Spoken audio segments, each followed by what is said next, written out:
Hello മക്കളെ, നമ്മൾ ഇന്ന് എടുക്കുന്നത് പുതിയ പാഠപുസ്തകത്തിലെ ചാപ്റ്റേഴ്സ് ആണ്. പുതിയതെന്ന് പറഞ്ഞു കഴിഞ്ഞാൽ 5ാം ക്ലാസ് 7ാം ക്ലാസ് 9ാം ക്ലാസ്സിലെ പാഠപുസ്തകങ്ങൾ മാറിയിട്ടുണ്ട്. അപ്പോൾ അതിലെ പുതിയ ചാപ്റ്റേഴ്സ് ആണ് നമ്മൾ എടുക്കുന്നത്. അപ്പോൾ നിങ്ങൾ പേടിക്കൊന്നും വേണ്ട.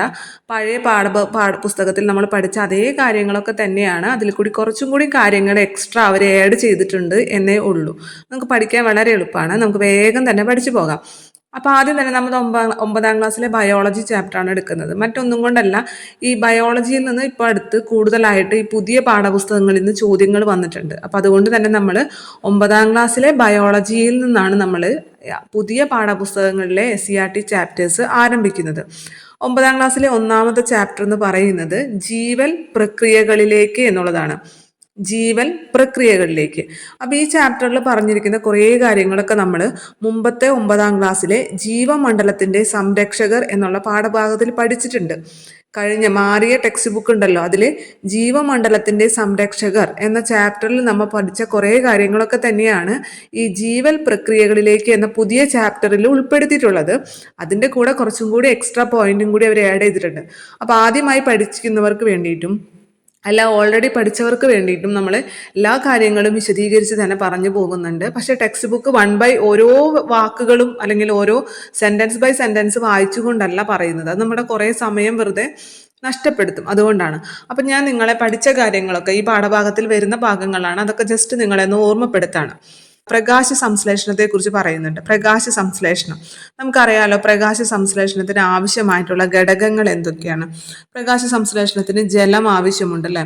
അതേപോലെ ധാതു ലവണങ്ങൾ, ജലം, ധാതു ലവണങ്ങൾ, സൂര്യപ്രകാശം, കാർബൺ ഡൈ ഓക്സൈഡ്, ഹരിതകം അല്ലേ? ഇത്രയും ആവശ്യമുണ്ട്. ഇത്രയും സാധനങ്ങൾ, ഇത്രയും ഘടകങ്ങൾ പ്രകാശ സംശ്ലേഷണത്തിന് ആവശ്യമുണ്ട്. സസ്യങ്ങൾ ആഹാരം പാകം ചെയ്യുന്നത് പ്രകാശ സംശ്ലേഷണത്തിലൂടെയാണെന്ന് അറിയാത്ത ഒരാളും ഇത് PSC പഠിക്കുന്നുണ്ടാവില്ല.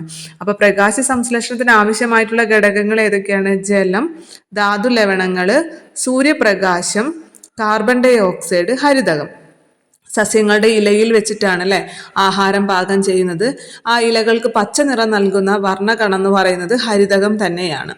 ഇലകളിൽ വെച്ച് മാത്രമാണോ അപ്പോൾ ആഹാരം പാകം ചെയ്യുന്നത്? അങ്ങനെ കരുതരുത്. ഇലകളിൽ വെച്ച് മാത്രമല്ല, എവിടെയൊക്കെ ഹരിതകമുണ്ടോ, സസ്യത്തിൻ്റെ ഏതൊക്കെ ഭാഗങ്ങളിൽ ഹരിതകമുണ്ടോ അവിടെ എല്ലാം വെച്ചിട്ട് പ്രകാശ സംശ്ലേഷണം നടക്കുന്നുണ്ടെന്നുള്ള കാര്യം മനസ്സിലാക്കണം. നമ്മൾ ഏറ്റവും കൂടുതൽ ഹരിതകമുള്ളത് ഇലകളിലാണ്. അതുകൊണ്ട് ഇലകളിലാണ് ഏറ്റവും കൂടുതൽ പ്രകാശ സംശ്ലേഷണം നടക്കുന്നത് എന്ന് വെച്ചിട്ട് ഇലകളിൽ വെച്ച് മാത്രമേ പ്രകാശ സംശ്ലേഷണം നടക്കുന്നുള്ളൂ എന്ന് കരുതരുത്. ചിലപ്പോൾ സ്റ്റേറ്റ്മെൻ്റ് ആയിട്ടൊക്കെ വരാൻ സാധ്യതയുണ്ട്. ഇലകളിൽ മാത്രമല്ല, എവിടെയൊക്കെയോ ഹരിതകണമുണ്ടോ അവിടെയെല്ലാം വെച്ചിട്ട് പ്രകാശ സംശ്ലേഷണം നടക്കുന്നുണ്ട്. അപ്പോൾ പ്രകാശ സംശ്ലേഷണത്തിന് ആവശ്യമായിട്ടുള്ള ഘടകങ്ങളൊക്കെ പറഞ്ഞു. ഇനി എങ്ങനെയാണ് ഈ പ്രോസസ്സ് നടക്കുന്നത് എന്നുള്ള കാര്യം അല്ലേ? നമുക്കറിയാം, സസ്യങ്ങൾ കാർബൺ ഡൈ ഓക്സൈഡ് ഉള്ളിലേക്ക് എടുക്കുന്നു, പുറത്തേക്ക് ഓക്സിജൻ വിടുന്നു അല്ലേ? അപ്പോൾ ഈ കാർബൺ ഡൈ ഓക്സൈഡ് തന്നെയാണോ ഈ ഓക്സിജനായിട്ട് മാറുന്നത്? അല്ല അല്ലേ? കാർബൺ ഡൈ ഓക്സൈഡ് അല്ല ഒരിക്കലും അവിടെ ഓക്സിജനായിട്ട് മാറുന്നത്. പകരം സസ്യങ്ങൾ വലിച്ചെടുക്കുന്ന ജലമാണ് അവിടെ ഓക്സിജനായിട്ട് മാറുന്നത്. ജലം എന്ന് പറഞ്ഞാൽ എന്താണ്? H2O അല്ലേ? H2O ആണ് ജലം എന്ന് പറയുന്നത്. അപ്പോൾ സസ്യങ്ങൾ വലിച്ചെടുത്ത ജലത്തിലെ H2O വിഘടിച്ചിട്ട് ഹൈഡ്രജനും ഓക്സിജനുമാക്കി മാറ്റും. ആ ഓക്സിജനാണ് സസ്യങ്ങൾ പുറത്തേക്ക് വിടുന്നത്. അല്ലാതെ ഒരിക്കലും കാർബൺ ഡൈ ഓക്സൈഡിനെ വിഘടിപ്പിച്ചിട്ടല്ല ഓക്സിജൻ പുറത്തേക്ക് വിടുന്നത്. പകരം സസ്യങ്ങൾ വലിച്ചെടുക്കുന്ന ജലത്തെ വിഘടിപ്പിച്ചിട്ട് അതിലെ ഓക്സിജനാണ് സസ്യങ്ങൾ പുറത്ത് വിടുന്നത് എന്നുള്ള കാര്യം കൂടി പ്രത്യേകം മനസ്സിലാക്കി വയ്ക്കുക.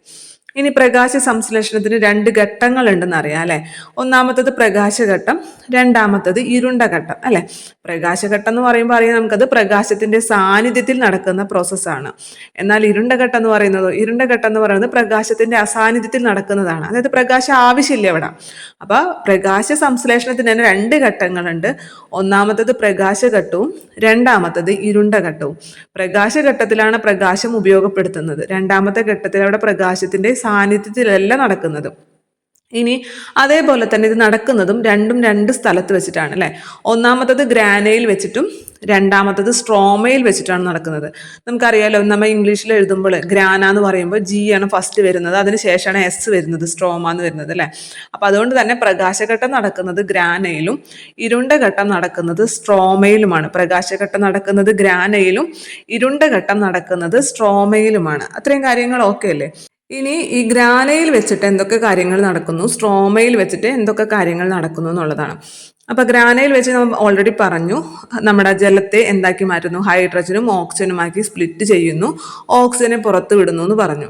അത് മാത്രമല്ല അവിടെ നടക്കുന്നത്, പകരം ഈ സസ്യങ്ങൾ ആഗിരണം ചെയ്യുന്ന പ്രകാശോർജത്തെ രാസോർജമാക്കി മാറ്റുന്നുണ്ട്. പ്രകാശോർജത്തെ നമ്മൾ പഠിക്കുന്നതാണ് അല്ലെ, ഊർജത്തെ നമുക്ക് ഒരിക്കലും സൃഷ്ടിക്കാനോ അല്ലെങ്കിൽ നശിപ്പിക്കാനോ സാധ്യമല്ല. പുതുതായിട്ട് നമുക്കൊരു ഊർജത്തെ ഉണ്ടാക്കാനോ അല്ലെങ്കിൽ ഒരു ഊർജത്തെ നമുക്ക് നശിപ്പിക്കാനോ സാധ്യമല്ല.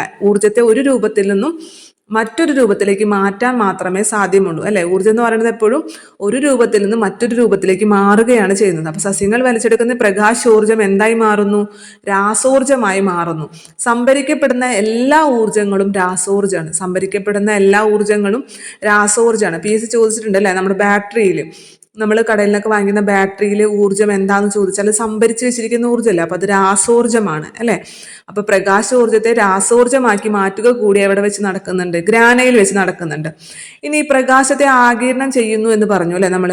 ഈ പ്രകാശത്തെ ആഗിരണം ചെയ്യുന്നത് ആരാണ്, അത് വർണ്ണകങ്ങളാണ്. വർണ്ണകങ്ങളാണ് പ്രകാശത്തെ ആഗിരണം ചെയ്യുന്നത്. ഏതൊക്കെ വർണ്ണകങ്ങളാണ്, ക്ലോറോഫിൽ എ, ക്ലോറോഫിൽ ബി. ക്ലോറോഫിലിനെ തന്നെയാണ് നമ്മൾ ഹരിതകം എന്ന് പറയാം അല്ലെ, ഹരിതകം എ, ഹരിതകം ബി, അല്ലെങ്കിൽ ഇംഗ്ലീഷിൽ പറയുമ്പോൾ ക്ലോറോഫിൽ എ, ക്ലോറോഫിൽ ബി. അതേപോലെ തന്നെ കരോട്ടിൻ, സാന്തോഫിൽ, ഇതൊക്കെ വർണ്ണകങ്ങളാണ്. ഈ വർണ്ണകങ്ങളൊക്കെ എന്താണ്, പ്രകാശത്തെ ആഗിരണം ചെയ്യാൻ സഹായിക്കുന്നതാണ്. എന്നാൽ ഈ എല്ലാ വർണ്ണകങ്ങളും ഒരിക്കലും പ്രകാശ സംശ്ലേഷണത്തിൽ നേരിട്ട് പങ്കെടുക്കുന്നില്ല. അതായത് നമ്മുടെ ഗ്രാനയിൽ വർണ്ണകങ്ങൾ കാണപ്പെടുന്നുണ്ട്. ഏതൊക്കെ വർണ്ണകങ്ങളാണ് ഗ്രാനയിൽ കാണപ്പെടുന്നത്, ഹരിതകം എ കാണുന്നു, ഹരിതകം ബി കാണുന്നു, അതേപോലെ കരോട്ടിൻ, സാന്തോഫിലൊക്കെ കാണുന്നു. ഇതെല്ലാം പ്രകാശത്തെ ആഗിരണം ചെയ്യുന്നുണ്ട്. പക്ഷേ പ്രകാശ സംശ്ലേഷണത്തിൽ നേരിട്ട് പങ്കെടുക്കുന്ന ഹരിതകണം ഏതെന്ന് ചോദിച്ചു കഴിഞ്ഞാൽ അത് ഹരിതകം എ മാത്രമാണ്. പ്രകാശ സംശ്ലേഷണത്തിൽ നേരിട്ട് പങ്കെടുക്കുന്ന വർണ്ണകം ഏതെന്ന് ചോദിച്ചാൽ അത് ഹരിതകം എ മാത്രമാണ്. അപ്പൊ ബാക്കിയുള്ളവരൊക്കെ ഈ ആഗിരണം ചെയ്യുന്ന പ്രകാശത്തെ എന്താണ് ചെയ്യുന്നത്, അത് ഹരിതകം എക്ക് കൈമാറുകയാണ് ചെയ്യുന്നത്. അതുകൊണ്ട് ബാക്കിയുള്ള വർണ്ണകങ്ങളെ നമ്മൾ സഹായക വർണ്ണകങ്ങൾ എന്നാണ് പറയുക. സഹായക വർണ്ണകങ്ങൾ എന്നാണ് പറയുക. പറഞ്ഞ കാര്യം ഇത്രയും മനസ്സിലായോ? നമ്മൾ ഒന്നും പറഞ്ഞില്ല. പ്രകാശ സംശ്ലേഷണത്തിന് 2 ഘട്ടങ്ങളുണ്ട്. ഒന്നാമത്തെ ഘട്ടം പ്രകാശഘട്ടം, രണ്ടാമത്തെ ഘട്ടം ഇരുണ്ട ഘട്ടം. പ്രകാശഘട്ടം നടക്കുന്നത് ഗ്രാനയിൽ വെച്ചിട്ടും ഇരുണ്ട ഘട്ടം നടക്കുന്നത് സ്ട്രോമയിൽ വെച്ചിട്ടാണ് നടക്കുന്നത്. അപ്പൊ പ്രകാശഘട്ടം എന്ന് പറയുമ്പോൾ തന്നെ അറിയാം, അത് പ്രകാശത്തിന്റെ സാന്നിധ്യത്തിലാണ് നടക്കുന്നത്. അപ്പൊ പ്രകാശത്തിന്റെ സാന്നിധ്യം എന്ന് പറഞ്ഞാൽ എന്താണ്, അവിടേക്ക് പ്രകാശം ആഗിരണം ചെയ്യുന്നുണ്ടല്ലേ. അപ്പൊ ആരാണ് ഈ പ്രകാശം ആഗിരണം ചെയ്യുന്നത്, അത് വർണ്ണകങ്ങളാണ് പ്രകാശം ആഗിരണം ചെയ്യുന്നത്. ഏതൊക്കെ വർണ്ണകങ്ങളാണ് ഈ പ്രകാശത്തെ ആഗിരണം ചെയ്യാൻ വേണ്ടിയിട്ട് ഗ്രാനയിൽ കാണപ്പെടുന്നത്, ഗ്രാനയിൽ കാണപ്പെടുന്ന വർണ്ണകങ്ങളാണ് ഹരിതകം എ, ഹരിതകം ബി, കരോട്ടിൻ, സാന്തോഫിൽ. ഇതെല്ലാം തന്നെ പ്രകാശത്തെ ആഗിരണം ചെയ്യുന്ന വർണ്ണകങ്ങളാണ്. ഏതൊക്കെയാണ്, ഹരിതകം എ, ഹരിതകം ബി, കരോട്ടിൻ, സാന്തോഫിൽ. എന്നാൽ ഇതെല്ലാതും പ്രകാശ സംശ്ലേഷണത്തിൽ നേരിട്ട് പങ്കെടുക്കുന്നില്ല. പ്രകാശ സംശ്ലേഷണത്തിൽ നേരിട്ട് പങ്കെടുക്കുന്ന വർണ്ണകം ഹരിതകം എ മാത്രമാണ്. ഹരിതകം എ മാത്രമാണ് പ്രകാശ സംശ്ലേഷണത്തിൽ നേരിട്ട് പങ്കെടുക്കുന്നത്. ബാക്കി എല്ലാവരും എന്താണ് ചെയ്യുന്നത്, ആഗിരണം ചെയ്യുന്ന പ്രകാശത്തെ ഹരിതകം എക്ക് കൈമാറുക മാത്രമാണ് ചെയ്യുന്നത്. എവിടെ വെച്ചിട്ട്, ഗ്രാനയിലെ വെച്ചിട്ട് അല്ലെ, കൈമാറുക മാത്രമാണ് ചെയ്യുന്നത്. അതുകൊണ്ട് ബാക്കിയുള്ള വർണ്ണകങ്ങളെ നമ്മൾ സഹായക വർണ്ണകങ്ങൾ എന്ന് പറയും. ഓക്കെ അല്ലേ. അപ്പൊ ഇങ്ങനെ ഇത്തരത്തിൽ ആഗിരണം ചെയ്ത് ഈ പ്രകാശോർജത്തെ രാസോർജമാക്കി മാറ്റുന്നതും ഗ്രാനയിൽ വെച്ചിട്ടാണ്. അപ്പൊ 2 പ്രോസസ്സ് ഗ്രാനയിൽ വെച്ച് നടക്കുന്നുണ്ട്. ഒന്നാമത്തത് നമ്മൾ ആഗിരണം ചെയ്ത, അതായത് സസ്യങ്ങൾ ആഗിരണം ചെയ്ത ജലത്തെ വിഘടിപ്പിച്ചിട്ട് H2O വിഘടിപ്പിച്ചിട്ട് ഹൈഡ്രജനും ഓക്സിജനുമാക്കി മാറ്റുന്നു. ഓക്സിജൻ പുറത്തേക്ക് വിടുന്നു. ഈ ഹൈഡ്രജനെ സ്ട്രോമയിലേക്ക് കൊടുക്കും. അതോടൊപ്പം തന്നെ ഈ വർണ്ണകങ്ങൾ ആഗിരണം ചെയ്തിട്ടുള്ള പ്രകാശോർജത്തെ രാസോർജമാക്കി മാറ്റി. ഈ രാസോർജം എന്ന് വെച്ചാൽ ATP രാസോർജമാണ്. ATP എന്ന് പറയുന്നത് അല്ലെ, അഡിനോസിൻ ട്രൈഫോസ്ഫേറ്റ് എന്ന് പറയുന്നത്. ഇതിനെയും എവിടേക്ക് കൊടുക്കുന്നു, സ്ട്രോമയിലേക്ക് കൊടുക്കുന്നു. അപ്പൊ പ്രകാശോർജത്തെ രാസോർജമാക്കി മാറ്റി, ATP ആക്കി മാറ്റിയിട്ട് അതിനെ നമ്മൾ എവിടേക്ക് കൊടുക്കുന്നു, സ്ട്രോമയിലേക്ക് കൊടുക്കുന്നു. ഗ്രാനയിൽ നിന്ന് സ്ട്രോമയിലേക്ക് കൊടുക്കുന്നു. അതേപോലെ തന്നെ ജലത്തെ വിഭജിച്ചിട്ട് ഹൈഡ്രജനും ഓക്സിജനാക്കി മാറ്റുന്നു. ഓക്സിജൻ പുറത്തേക്ക് വിടുന്നു. ഹൈഡ്രജനെ സ്ട്രോമയിലേക്ക് കൊടുക്കുന്നു. ഇത്രയും കാര്യങ്ങളാണ് ഈ പ്രകാശഘട്ടത്തിൽ ഗ്രാനയിൽ വെച്ച് നടക്കുന്നത്. ഇനി സ്ട്രോമയിൽ വെച്ച് നടക്കുന്നതെന്ന് വെച്ച് കഴിഞ്ഞാൽ നമ്മൾ ഇവിടെ നിന്ന് ഗ്രാനയിൽ നിന്ന് എന്ത് തന്നിട്ടുണ്ട്, ഹൈഡ്രജനെ തന്നിട്ടുണ്ട് അല്ലേ. ഈ ഹൈഡ്രജനെയും കാർബൺ ഡൈ ഓക്സൈഡ് CO2 അല്ലെ, കാർബൺ ഡൈ ഓക്സൈഡിനെയും തമ്മിൽ സംയോജിപ്പിച്ചുകൊണ്ട് എന്തുണ്ടാക്കുന്നു, ഗ്ലൂക്കോസ് ഉണ്ടാക്കി മാറ്റുന്നു. എന്തുണ്ടാക്കി മാറ്റുന്നു, മാറ്റുന്നു, ഗ്ലൂക്കോസ് ഉണ്ടാക്കി മാറ്റുന്നു. ഈ പദാർത്ഥങ്ങളെ വിഘടിപ്പിക്കാൻ വേണ്ടി നമുക്ക് അവിടെ ഊർജ്ജം ആവശ്യമില്ല. എന്നാൽ പദാർത്ഥങ്ങളെ സംയോജിപ്പിക്കാൻ, പരസ്പരം കൂട്ടിച്ചേർക്കാൻ വേണ്ടി നമുക്ക് അവിടെ ഊർജ്ജം ആവശ്യമുണ്ട്. അപ്പൊ അതിന് വേണ്ടിയിട്ട് നമ്മൾ അവിടെ നിന്ന് നേരത്തെ ATP കൈമാറിയിട്ടുണ്ട് അല്ലെ, ഗ്രാനയിൽ നിന്നും ATP കൈമാറിയിട്ടുണ്ട്. അപ്പൊ ഈ ATPയിലെ ഊർജ്ജം ഉപയോഗിച്ചുകൊണ്ടാണ് ഹൈഡ്രജനെ കാർബൺ ഡൈ ഓക്സൈഡുമായിട്ട് സംയോജിപ്പിച്ച് ഗ്ലൂക്കോസ് ഉണ്ടാക്കുന്നത്. അത് നമ്മൾ ഇനി നെക്സ്റ്റ് നമ്മുടെ ചാപ്റ്ററിൽ പഠിക്കുന്നുണ്ട്. അതായത് ഈ നമ്മളെ മൊത്തം ഈ പ്രവർത്തനങ്ങളെ നമ്മൾ ഉപാപചയ പ്രവർത്തനങ്ങൾ അഥവാ മെറ്റാബോളിസം എന്ന് പറയും. ഈ മെറ്റാബോളിസത്തിനെ തന്നെ നമ്മൾ രണ്ടായി തിരിക്കുന്നുണ്ട്, അനാബോളിസം എന്നും കാറ്റബോളിസം എന്നും. അനാബോളിസവും കാറ്റബോളിസവും. അനാബോളിസം എന്ന് വെച്ചാൽ സംയോജിപ്പിച്ചുകൊണ്ട്, ചെറിയ പദാർത്ഥങ്ങളെ ഇങ്ങനെ സംയോജിപ്പിച്ചുകൊണ്ട് കുറച്ചും കൂടി സങ്കീർണമായിട്ടുള്ള പദാർത്ഥങ്ങൾ ഉണ്ടാക്കുന്നതിനാണ് നമ്മൾ അനാബോളിസം എന്ന് പറയുക. കാറ്റബോളിസം എന്ന് പറഞ്ഞാൽ ഒരു വലിയ പദാർത്ഥത്തെ വിഘടിപ്പിച്ചിട്ട് ചെറു പദാർത്ഥങ്ങളാക്കി മാറ്റുന്നതിന് കാറ്റബോളിസം എന്ന് പറയും. ഈ അനാബോളിസം ചെയ്യുമ്പോൾ അവിടെ നമുക്ക് ഊർജ്ജം ആവശ്യമാണ്, അങ്ങനെ കൂട്ടി യോജിപ്പിക്കാൻ വേണ്ടി ഊർജ്ജം ആവശ്യമുണ്ട്. എന്നാൽ വിഘടിപ്പിക്കുമ്പോൾ എന്താണെന്ന് വെച്ചാൽ വിഘടിപ്പിക്കുന്ന സമയത്ത് നമുക്ക് ഊർജ്ജം ആവശ്യമില്ല, അവിടെ ഊർജ്ജം സ്വതന്ത്രമാവുകയാണ് ചെയ്യുക. അപ്പം അതുകൊണ്ട് തന്നെ ഈ നമ്മുടെ എന്തിനെങ്കിലും കാർബൺ ഡൈ ഓക്സൈഡിനെയും ഹൈഡ്രജനെയും തമ്മിൽ സംയോജിപ്പിച്ച് ഗ്ലൂക്കോസ് ഉണ്ടാക്കണം എന്നുണ്ടെങ്കിൽ അവിടെ എന്താവശ്യമുണ്ട്? ഊർജ്ജം ആവശ്യമുണ്ട്. ആ ഊർജ്ജമാണ് അവിടെ വേണ്ടി വരുന്ന ഊർജ്ജം ആരാണ് നൽകിയിട്ടുള്ളത്? ഗ്രാനയിൽ നിന്ന് ഇങ്ങോട്ട് നൽകിയിട്ടുണ്ട്, ATP ആയിട്ട് നൽകിയിട്ടുണ്ട്. മനസ്സിലായോ? പറഞ്ഞത് മനസ്സിലായില്ലേ? സ്ട്രോമയിൽ വെച്ചിട്ട് എന്താണ് നടക്കുന്നത്? സ്ട്രോമയിൽ വെച്ച് ഒറ്റ പ്രോസസ്സേ നടക്കുന്നുള്ളൂ. അതായത് ഗ്രാനയിൽ നിന്ന് തന്ന ഹൈഡ്രജനെയും കാർബൺ ഡൈ ഓക്സൈഡിനെയും തമ്മിൽ സംയോജിപ്പിച്ചുകൊണ്ട് ഗ്ലൂക്കോസ് ഉണ്ടാക്കുന്നു. അതിന് വേണ്ട ഊർജ്ജവും ആര് തന്നിട്ടുണ്ട്?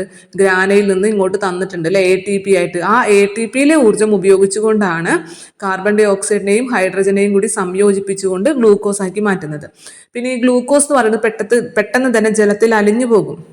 അതുകൊണ്ട് സസ്യങ്ങൾ ഇതിനെ ഗ്ലൂക്കോസ് ആയിട്ടല്ല സംഭരിക്കുന്നത്, പകരം അന്നജമായിട്ടാണ് സംഭരിക്കുന്നത് എന്നുള്ള കാര്യം കൂടിയും ഓർത്തിരിക്കുക. ഈ ഇരുണ്ട ഘട്ടം കണ്ടുപിടിച്ചത് അല്ലെങ്കിൽ ഇത് വിശദീകരിച്ചത് മെൽവിൻ കാൽവിൻ ആണ്. അതുകൊണ്ട് ഇതിനെ കാൽവിൻ സൈക്കിൾ എന്ന പേരിൽ അറിയപ്പെടുന്നുണ്ട്.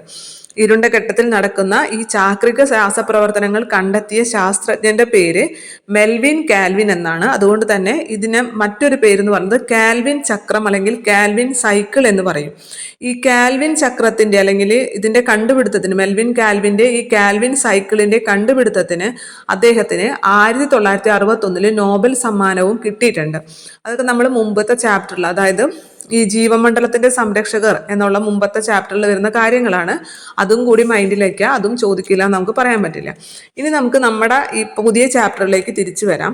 പുതിയ ചാപ്റ്ററിന്റെ പേരെന്താണ്? ജീവൽ പ്രക്രിയകളിലേക്ക് എന്നാണ്. അപ്പൊ ഇതിലാദ്യം തന്നെ ഒരു ബാക്ടീരിയനെ കുറിച്ച് പറഞ്ഞിട്ടുണ്ട്, ഈക്കോളി ബാക്ടീരിയ. നമ്മൾ സ്ഥിരം കേൾക്കുന്ന ഒരു ബാക്ടീരിയയുടെ പേരാണ് അല്ലെ ഈക്കോളി എന്നുള്ളത്. ഈക്കോളി എന്നുള്ളത് നമുക്ക് ഗുണവും നൽകും, അതോടൊപ്പം തന്നെ ദോഷവും ചെയ്യുന്ന ഒരു ബാക്ടീരിയയാണ്. ഗുണം എന്ന് പറഞ്ഞു കഴിഞ്ഞാൽ ഇത് നമ്മുടെ വൻകുടലിലുള്ള ഒരു ബാക്ടീരിയയാണ്, നമ്മുടെ കുടലിൽ വസിക്കുന്ന ഒരു ബാക്ടീരിയയാണ് ഈക്കോളി ബാക്ടീരിയ എന്ന് പറയുന്നത്. ഈ ബാക്ടീരിയ വൈറ്റമിൻ കെയുടെ ഉൽപാദനത്തിന് സഹായിക്കുന്ന ബാക്ടീരിയയാണ് ഈക്കോളി. അപ്പോൾ നമുക്കറിയാലോ, നമുക്ക് ഒരു ദോഷം ചെയ്യുന്നില്ല, അത് ഗുണമാണ്. പക്ഷേ ഇത് ഈ വിസർജനത്തിലൂടെ, നമ്മളിപ്പോൾ നമ്മുടെ മനുഷ്യന്മാരുടെ ആണെങ്കിലും ജന്തുക്കളുടെ ആണെങ്കിലൊക്കെ മലമൂത്ര വിസർജനത്തിലൂടെ ഇത് പുറത്തു പോകും. ഇത് നമ്മൾ കുടിക്കുന്ന വെള്ളവുമായി കലർന്നിട്ടുണ്ടെങ്കിൽ ഇത് നമുക്ക് പലതരത്തിലുള്ള ഫുഡ് ഇൻഫെക്ഷൻസ്, വയറിളക്കം പോലുള്ള വളരെ ഗുരുതരമായിട്ടുള്ള അസുഖങ്ങൾക്ക് വഴിവെക്കും ഈ ഈക്കോളി ബാക്ടീരിയ. മനസ്സിലായോ? അപ്പം അങ്ങനെ വരുമ്പോൾ നമുക്കത് ദോഷമാണ്. ഇത് നമ്മുടെ കുടലിൽ തന്നെ വസിക്കുന്ന ഒരു ബാക്ടീരിയയാണ് ഈക്കോളി ബാക്ടീരിയ. വൈറ്റമിൻ കെയുടെ ഉൽപാദനത്തിന് സഹായിക്കുന്ന ബാക്ടീരിയയാണ്, മനുഷ്യന് ഗുണം ചെയ്യുന്ന ബാക്ടീരിയയാണ്. പക്ഷേ ഇത് മലമൂത്ര വിസർജനത്തിലൂടെ, മനുഷ്യന്റെ ആണെങ്കിലും ജന്തുക്കളുടെ ആണെങ്കിലും മലമൂത്ര വിസർജനത്തിലൂടെ ഇത് പുറത്തു വന്നിട്ട് നമ്മുടെ ജലവുമായി, കുടിക്കുന്ന വെള്ളവുമായിട്ട് കലർന്ന് നമ്മുടെ ശരീരത്തിലേക്ക് ഇത് വീണ്ടും അങ്ങനെ ചെന്നിട്ടുണ്ടെങ്കിൽ വയറിളക്കം പോലുള്ള വളരെ മാരകമായിട്ടുള്ള അസുഖങ്ങൾക്കും ഇത് വഴിവെക്കും എന്നുള്ള കാര്യം കൂടി മനസ്സിലാക്കാം. ഇപ്പൊ ഇവിടെ നമ്മുടെ ഇതിൽ പറഞ്ഞിരിക്കുന്നത് ആദ്യമായിട്ട് കൃത്രിമമായിട്ട്, അതായത് ജനിതക എഞ്ചിനീയറിംഗിലൂടെ ആദ്യമായിട്ട് ഉണ്ടാക്കിയ കൃത്രിമ ബാക്ടീരിയയാണ് ഈക്കോളി ബാക്ടീരിയ എന്ന് പറയുന്നത്. 21ാം നൂറ്റാണ്ടിന്റെ ആദ്യ ദശകം പിന്നിട്ടതിനു ശേഷമാണ് നിരന്തര പരിശ്രമങ്ങൾക്കൊടുവിൽ ജനിതക എഞ്ചിനീയറിംഗിലൂടെ ആദ്യത്തെ കൃത്രിമ ബാക്ടീരിയ യാഥാർത്ഥ്യമായത്. അപ്പൊ ജനിതക എഞ്ചിനീയറിംഗിലൂടെ ആദ്യത്തെ കൃത്രിമ ബാക്ടീരിയ യാഥാർത്ഥ്യമായി. കുടലിലും മണ്ണിലും ജീവിക്കുന്ന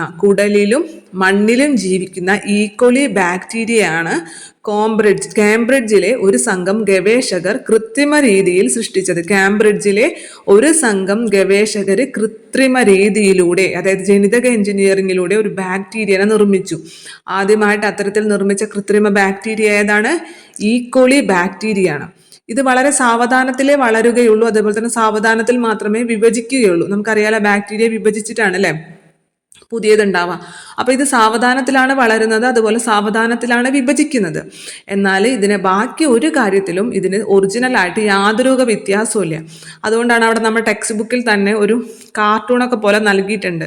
ഒരു ബാക്ടീരിയ പറയുന്നു നീ ഡ്യൂപ്ലിക്കേറ്റ് ആണ്, ഞാനാണ് ഒറിജിൻ, ഒരു ബാക്ടീരിയ പറയുന്നു.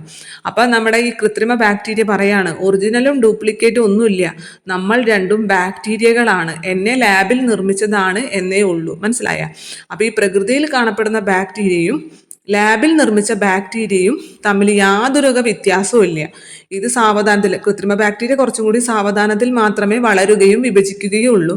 ബാക്കി ഒരു കാര്യത്തിലും ഈ രണ്ട് ബാക്ടീരിയയും തമ്മിൽ യാതൊരു വ്യത്യാസവും ഇല്ല. മനസ്സിലായോ? അതാണ് അവിടെ ആദ്യത്തെ പേജിൽ പറഞ്ഞിട്ടുള്ളത്. ഇനി അടുത്തത് പറയുന്നത് ബയോമോളിക്യൂൾസിനെ കുറിച്ചിട്ടാണ്. മോളിക്യൂൾസ് എന്ന് പറഞ്ഞാൽ എന്താണ്? തന്മാത്രകൾ അല്ലെ. മോളിക്യൂൾസ് എന്ന് പറഞ്ഞാൽ തന്മാത്രകൾ, അതായത് നമുക്കറിയാലോ മൂലകങ്ങൾ ചേർന്നിട്ടാണ് തന്മാത്രകൾ രൂപം കൊള്ളുന്നത് അല്ലെ. മൂലകങ്ങൾ ചേർന്നിട്ടാണ് തന്മാത്രകൾ രൂപം കൊള്ളുന്നത്. നമ്മുടെ ശരീരത്തിന് അത്യന്താപേക്ഷിതമായിട്ടുള്ള ഒരുപാട് മൂലകങ്ങളുണ്ട് ഇല്ലേ? ഏതൊക്കെയാണ്? ഹൈഡ്രജൻ നമ്മുടെ ശരീരത്തിന് അത്യാവശ്യമാണ്, ഓക്സിജൻ അത്യാവശ്യമാണ്, നൈട്രജൻ അത്യാവശ്യമാണ്, കാർബൺ, അതുപോലെ തന്നെ ഫോസ്ഫറസ്, കാൽസ്യം, ഇതൊക്കെ നമ്മുടെ ശരീരത്തിന് അത്യന്താപേക്ഷിതമായിട്ടുള്ള മൂലകങ്ങളാണ് അല്ലെ. ഇതിന് എന്തെങ്കിലുമൊക്കെ കുറവ് സംഭവിച്ചിട്ടുണ്ടെങ്കിൽ അതിൻ്റെതായ പ്രശ്നങ്ങൾ നമ്മുടെ ശരീരത്തിൽ ഉണ്ടാകും. ഈ മൂലകങ്ങൾ കൂടി ചേർന്നിട്ട് തന്മാത്രകൾ രൂപം കൊള്ളുന്നു. എങ്ങനെയാണ്? ഈ carbohydrate, protein, lipid, nucleic acid, ഇത്തരത്തിലുള്ള തന്മാത്രകൾ രൂപം കൊള്ളുന്നു. ഇവയാണ് നമ്മൾ ബയോമോളിക്യൂൾസ് എന്ന് പറയാം. മോളിക്യൂൾസ് എന്ന് പറഞ്ഞാൽ തന്മാത്രകളാണ് അല്ലേ. അതെന്താണ്? നമ്മുടെ ശരീരത്തിന് അത്യാവശ്യമായിട്ടുള്ള തന്മാത്രകൾ ഏതൊക്കെ? Carbohydrate, protein, lipid, nucleic acid എന്നിങ്ങനെ ജീവന്റെ അടിസ്ഥാന നിർമ്മാണ ഘടകങ്ങൾ അല്ലെ. ജീവന്റെ അടിസ്ഥാന നിർമ്മാണ ഘടകങ്ങളായിട്ടുള്ള ഈ തന്മാത്രകളെയാണ് നമ്മൾ എന്തെന്ന് പറയുന്നത്? ബയോമോളിക്യൂൾസ് എന്ന് പറയുന്നത്. നിങ്ങൾക്ക് കിട്ടിയോ? മോളിക്യൂൾസ് എന്ന് പറഞ്ഞാൽ നിങ്ങൾ കേൾക്കുന്നതല്ലേ, മോളിക്യുലാർ ഫോർമുല എന്നൊക്കെ പറഞ്ഞ് നിങ്ങൾ കെമിസ്ട്രിയിൽ പഠിച്ചിട്ടുണ്ടാവും. തന്മാത്രകളാണ്, അതായത് മൂലകങ്ങൾ ചേർന്നിട്ട് തന്മാത്രകൾ രൂപം കൊള്ളുന്നത്. ഇതിലാണ് നമ്മുടെ ശരീരത്തിന്റെ അടിസ്ഥാന നിർമ്മാണ ഘടകങ്ങളായിട്ടുള്ള തന്മാത്രകളില്ലേ, നമ്മുടെ ശരീരത്തിന്റെ അടിസ്ഥാന നിർമ്മാണ ഘടകങ്ങളായിട്ടുള്ള തന്മാത്രകൾ. ആ തന്മാത്രകളെയാണ് നമ്മൾ എന്തെന്ന് പറയാം? ബയോമോളിക്യൂൾസ് എന്ന് പറയാം. ബയോമോളിക്യൂൾസ് അതിന് എക്സാമ്പിൾ ആണ് പറഞ്ഞത് carbohydrate, protein, lipid, nucleic acid. നിങ്ങൾക്ക് പറഞ്ഞാൽ മനസ്സിലായില്ലേ? സിമ്പിൾ അല്ലേ? മോളിക്യൂൾസ് എന്ന് പറഞ്ഞാൽ തന്മാത്രകൾ. അത് നമ്മുടെ ജീവന്റെ അടിസ്ഥാന ഘടകങ്ങളാണെങ്കിൽ, ആ തന്മാത്രകൾ നമ്മുടെ ജീവന്റെ അടിസ്ഥാന നിർമ്മാണ ഘടകങ്ങളാണെങ്കിൽ ആ തന്മാത്രകളെ നമുക്ക് എന്തെന്ന് വിളിക്കാം? ബയോമോളിക്യൂൾസ് എന്ന് വിളിക്കാം. അതിന് എക്സാമ്പിൾ ആണ് ഈ carbohydrate, protein, lipid, nucleic acid. ഈ കാർബോഹൈഡ്രേറ്റ് എന്നുള്ള ഇപ്പോൾ സ്ഥിരം കേൾക്കുന്ന വാക്കാണല്ലേ. നമ്മുടെ ചോറ് കഴിച്ചാൽ പറയും കാർബോഹൈഡ്രേറ്റ് ആണ് അല്ലേ, അധികം കാർബോഹൈഡ്രേറ്റ് കഴിക്കാൻ പാടില്ല എന്നൊക്കെ നിങ്ങൾ സ്ഥിരം ഇപ്പോൾ കേൾക്കുന്നുണ്ടാവും, ഡയറ്റൊക്കെ ആയിട്ട് ബന്ധപ്പെട്ടുകൊണ്ട്. കാർബോഹൈഡ്രേറ്റ് എന്ന് പറഞ്ഞാൽ എന്തൊക്കെ വരും? ഗ്ലൂക്കോസ് വരും, ഫ്രക്ടോസ് വരും, സൂക്രോസ് വരും, സ്റ്റാർച്ച് വരും, സെല്ലുലോസ്. ഇതൊക്കെ എന്താണ്? കാർബോഹൈഡ്രേറ്റുകളാണ് അല്ലെ. Glucose, fructose, sucrose, starch, cellulose, ഇതൊക്കെ എന്താണ്? കാർബോഹൈഡ്രേറ്റുകളാണ്. ഇനി ലിപ്പിഡ് എന്ന് പറഞ്ഞാൽ തന്നെ അറിയാലോ, കൊഴുപ്പാണ് അല്ലെ. ലിപ്പിഡ് കൊഴുപ്പാണ്, കൊഴുപ്പുകൾ, എണ്ണകൾ, കൊഴുപ്പ്, എണ്ണ, ഇതൊക്കെയാണ് ലിപ്പിഡ് എന്ന് പറയുന്നത്. ലിപ്പിഡ്. ഇനി പ്രോട്ടീൻ എന്ന് പറഞ്ഞാലോ, പ്രോട്ടീൻ എന്ന് പറഞ്ഞു കഴിഞ്ഞാൽ അത് ഹോർമോണുകളും ആന്റിബോഡികളുമാണ്. അതുപോലെ തന്നെ എൻസൈമുകൾ, ഹോർമോണുകൾ, ആന്റിബോഡികൾ നമ്മുടെ ഉപാപചയ പ്രവർത്തനങ്ങളെ സഹായിക്കുന്ന ഘടകങ്ങളാണ് ഈ എൻസൈമുകൾ, അതുപോലെ തന്നെ ഹോർമോണുകൾ, പിന്നെ ആന്റിബോഡികൾ ഇതിനൊക്കെയാണ് നമ്മൾ പ്രോട്ടീനുകൾ എന്ന് പറയാം. പ്രോട്ടീനുകൾ നമ്മൾ എപ്പോഴും പറയുന്നതാണല്ലേ, പ്രോട്ടീൻ അടങ്ങിയിട്ടുള്ള ഭക്ഷണം കഴിക്കണം, പ്രോട്ടീൻ അടങ്ങിയിട്ടുള്ള, കാർബോഹൈഡ്രേറ്റ് കുറച്ചിട്ട് പ്രോട്ടീൻ അടങ്ങിയിട്ടുള്ള ഭക്ഷണം കഴിക്കണം എന്നൊക്കെ കേൾക്കാറില്ലേ. അതായത് നമ്മുടെ ശരീരത്തിന് ഏറ്റവും അത്യാവശ്യമാണ് പ്രോട്ടീൻ. ബിൽഡിംഗ് ബ്ലോക്സ് എന്നാണ് അറിയപ്പെടുന്നത് അല്ലേ, നമ്മുടെ ശരീരത്തിന്റെ ബിൽഡിംഗ് ബ്ലോക്സ് എന്നാണ് അറിയപ്പെടുന്നത്. പക്ഷേ നമ്മൾ കഴിക്കുന്ന പ്രോട്ടീൻ എന്ന് പറയുന്നത് എന്തെങ്കിലും എൻസൈമോ ഹോർമോണോ എന്തെങ്കിലും ആണോ? അല്ല അല്ലേ. പക്ഷേ നമ്മുടെ ശരീരത്തിലുള്ള ഹോർമോണുകളും എൻസൈമുകളും നോക്കിക്കഴിഞ്ഞാൽ അതെല്ലാം സ്ട്രക്ചറലി എന്താണ്? പ്രോട്ടീനാണ്. ഹോർമോൺ ആണെങ്കിലും എൻസൈം ആണെങ്കിലും ആന്റിബോഡി ആണെങ്കിലും ഒക്കെ അത് ഒരു തരം പ്രോട്ടീനുകൾ തന്നെയാണ്. ഇനി ന്യൂക്ലിക് ആസിഡ് എന്ന് പറയുമ്പോൾ അത് DNA-യും RNA-യും ആണ്. ന്യൂക്ലിക് ആസിഡ് DNA-യും RNA-യും. അപ്പോൾ ഒന്നും കൂടി നിങ്ങൾ ചിന്തിച്ച് നോക്കിയാൽ ബയോമോളിക്യൂൾസ് എന്ന് പറയുമ്പോൾ അതിൽ ഏതൊക്കെ വരും? ഇപ്പം തന്നെ പഠിച്ചു പോകാം. ഇതിൻ്റെ ഒപ്പം തന്നെ നമ്മൾ ഒരു 75% പഠനം തീർത്തിരിക്കണം. പിന്നെ ജസ്റ്റ് ഒന്നും കൂടി വായിച്ച് നോക്കുമ്പോൾ നിങ്ങളുടെ പഠനം പൂർണ്ണമായിരിക്കണം. അപ്പോൾ നിങ്ങൾ തന്നെ ബയോമോളിക്യൂൾസ് ഓർത്ത് നോക്കുക. ഏതൊക്കെയാണ് ബയോമോളിക്യൂൾസ്? നമ്മൾ എപ്പോഴും പറയുന്ന കാർബോഹൈഡ്രേറ്റും പ്രോട്ടീനും അല്ലെ. കാർബോഹൈഡ്രേറ്റ്, പ്രോട്ടീൻ, പിന്നെ ലിപ്പിഡ് എന്ന് പറഞ്ഞാൽ കൊഴുപ്പ്, എണ്ണയ്ക്കാണ് ലിപ്പിഡ്. അതിൻ്റെ കൂടെ ന്യൂക്ലിക് ആസിഡും കൂടി. കാർബോഹൈഡ്രേറ്റ് എന്ന് പറഞ്ഞു കഴിഞ്ഞാൽ glucose, fructose, sucrose, starch, cellulose, ഇതൊക്കെയാണ് കാർബോഹൈഡ്രേറ്റ്. നിങ്ങൾക്ക് അറിയുന്ന ആൾക്കാർ തന്നെയല്ലേ. ഇനി പ്രോട്ടീൻ എന്ന് പറഞ്ഞാലാണ് നമുക്ക് കുറച്ച് സംശയം വരാനുള്ളൂ. പ്രോട്ടീൻ എന്ന് പറയുമ്പോൾ അവിടെ ഹോർമോണുകളുണ്ട്, എൻസൈമുകളുണ്ട്, ആന്റിബോഡികളുണ്ട്. ഹോർമോണുകൾ, എൻസൈമുകൾ, ആന്റിബോഡികൾ. ലിപ്പിഡ് എന്ന് പറയുമ്പോൾ അത് കൊഴുപ്പുകളും എണ്ണകളുമാണ് ലിപ്പിഡ്. ന്യൂക്ലിക് ആസിഡ് എന്ന് പറയുമ്പോൾ DNA RNA. ന്യൂക്ലിക് ആസിഡ് എന്ന് പറയുമ്പോൾ അവിടെ DNA RNA കിട്ടിയില്ലേ. ഇനി അടുത്തത് മെറ്റാബോളിസം എന്താണെന്നാണ്. മെറ്റാബോളിസം എന്ന് പറഞ്ഞു കഴിഞ്ഞാൽ നമുക്ക് മലയാളത്തിൽ ഉപാപചയ പ്രവർത്തനം എന്ന് പറയും. ഉപാപചയ പ്രവർത്തനം സിമ്പിളായി പറയുകയാണെന്നുണ്ടെങ്കിൽ ഒരു ജീവലക്ഷണം പ്രകടമാകുന്നതിന് നമ്മുടെ ശരീരത്തിൽ നടക്കുന്ന എല്ലാ രാസപ്രവർത്തനങ്ങളെയും നമുക്ക് മെറ്റാബോളിസം എന്ന് പറയാം. ഒരു ജീവലക്ഷണം പ്രകടമാകുന്നതിന്. ജീവലക്ഷണങ്ങൾ എന്തൊക്കെയാണ്? ജീവനുള്ളതിന്റെ ലക്ഷണങ്ങൾ ശ്വസനം, അല്ലെ? ജീവനുള്ള എല്ലാ ഇതുകളും ശ്വസിക്കുന്നുണ്ട്. ശ്വസനം ഒരു ജീവലക്ഷണമാണ്. അതേപോലെ തന്നെ നമുക്ക് ചലനം പറയാം, പിന്നെ നമുക്ക് പ്രത്യുൽപാദനം പറയാം, ഇല്ലേ? വളർച്ച പറയാം, ഇല്ലേ? ജീവനുള്ളത് മിക്കതും വളർച്ചയിലേക്ക് എത്തുന്നുണ്ട്. ചെറുതിൽ നിന്ന് പതുക്കെ പതുക്കെ വളരുന്നുണ്ട്, അല്ലെ? അപ്പൊ നമ്മുടെ ശ്വസനം, വളർച്ച, ചലനം, പ്രത്യുൽപാദനം, പ്രതികരണം, ഇതൊക്കെ ജീവലക്ഷണങ്ങളാണ്. ഇതെല്ലാം സംഭവിക്കണമെങ്കിൽ നമ്മുടെ ശരീരത്തിൽ എന്തൊക്കെ രാസപ്രവർത്തനങ്ങൾ നടക്കുന്നുണ്ടോ അതിനെ എല്ലാത്തിനും നമുക്ക് എന്തെന്ന് പറയാൻ പറ്റും? ഉപാപചയ പ്രവർത്തനം എന്ന് പറയാൻ പറ്റും, അല്ലെ? നമ്മുടെ ശരീരത്തിലാണെങ്കിൽ ഒരു ശ്വസന വ്യവസ്ഥയുണ്ട്, അതുപോലെ തന്നെ ഒരു ദഹന വ്യവസ്ഥയുണ്ട്, രക്തപര്യന വ്യവസ്ഥയുണ്ട്, അല്ലെ? ഇതൊക്കെ എന്താണ്? ഇതൊക്കെ ഉപാപചയ പ്രവർത്തനങ്ങളാണ്. ഇതൊക്കെ നടക്കണം എന്നുണ്ടെങ്കിൽ എന്തൊക്കെ വേണം? ബയോമോളിക്യൂൾസ് വേണം. നമ്മൾ നേരത്തെ പറഞ്ഞ carbohydrate, protein, lipid, nucleic acid, അല്ലെ? ഈ പറഞ്ഞ ബയോമോളിക്യൂൾസ് ആവശ്യമില്ലേ? ബയോമോളിക്യൂൾസ് വേണം. നമുക്ക് ഊർജം വേണം, അല്ലെ? അപ്പൊ ഇതൊക്കെ വേണം. പിന്നെ അതിൻ്റെ ഒപ്പം തന്നെ മറ്റെന്തൊക്കെ വേണം? മറ്റു ചില ഘടകങ്ങൾ ആവശ്യമുണ്ട്.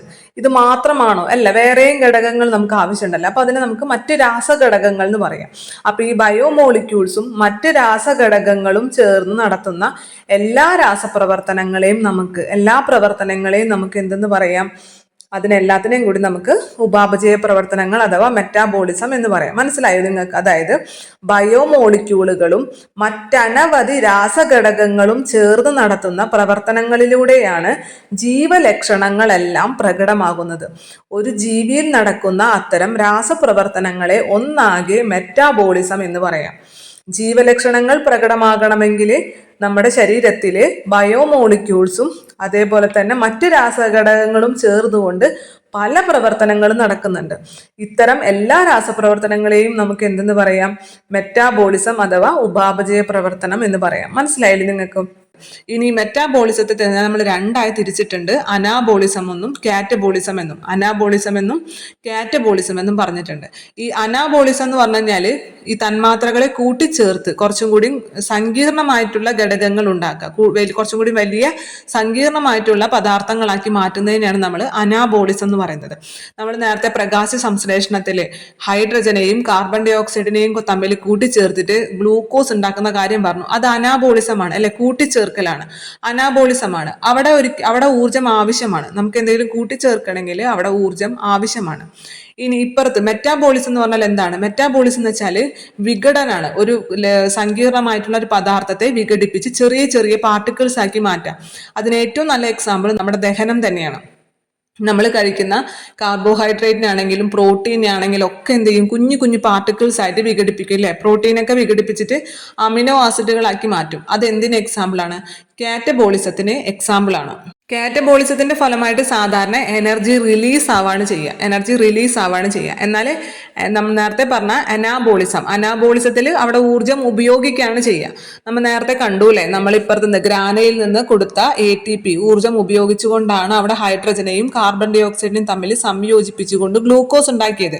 അപ്പോൾ അവിടെ തമ്മിൽ യോജിപ്പിക്കുമ്പോൾ എന്താണ്? അവിടെ ഊർജം ഉപയോഗിക്കുന്നുണ്ട്. അപ്പൊ ഈ നമ്മുടെ അനാബോളിസം നടക്കുമ്പോൾ അവിടെ ഊർജം ഉപയോഗിക്കുകയാണ് ചെയ്യുക. എന്നാൽ കാറ്റബോളിസം നടക്കുമ്പോൾ സാധാരണ അവിടെ ഊർജം റിലീസ് ചെയ്യാണ് ചെയ്യുക. രണ്ടും മനസ്സിലായില്ലേ?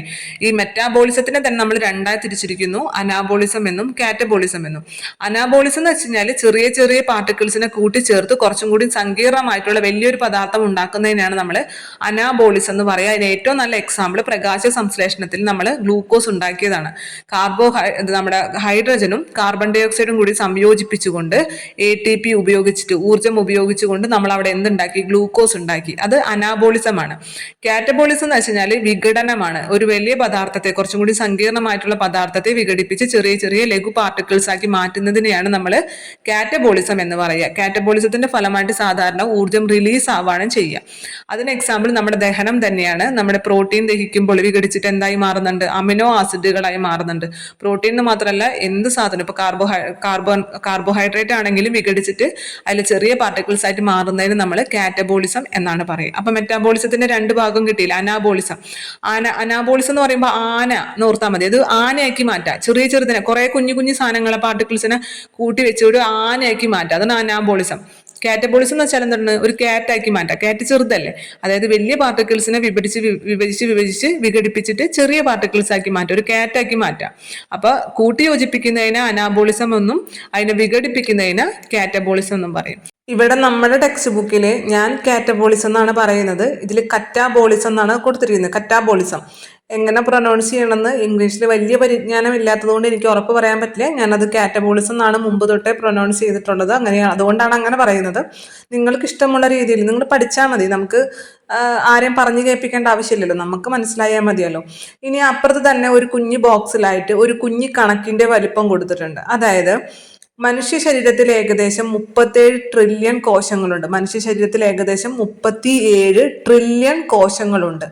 ഓരോ കോശത്തിലും ഓരോ സെക്കൻഡിലും 100 കോടി രാസപ്രവർത്തനങ്ങൾ നടക്കുന്നുണ്ടെന്നാണ് കണക്ക്. അപ്പൊ നോക്കി, ഒരു കോശനാളത്തിനുള്ളിൽ തന്നെ ഒരു സെക്കൻഡിൽ 100 കോടി രാസപ്രവർത്തനങ്ങളാണ് നടക്കുന്നത്. അങ്ങനെയെങ്കിൽ ഒരു സെക്കൻഡിൽ ശരീരകോശത്തിൽ ആകെ നടക്കുന്ന രാസപ്രവർത്തനങ്ങൾ എത്രയാണെന്നൊന്ന് വായിച്ചു നോക്കൂ. നിങ്ങൾ വായിച്ചു നോക്കട്ടെ, എനിക്കിത് വായിക്കാൻ കിട്ടുന്നില്ല.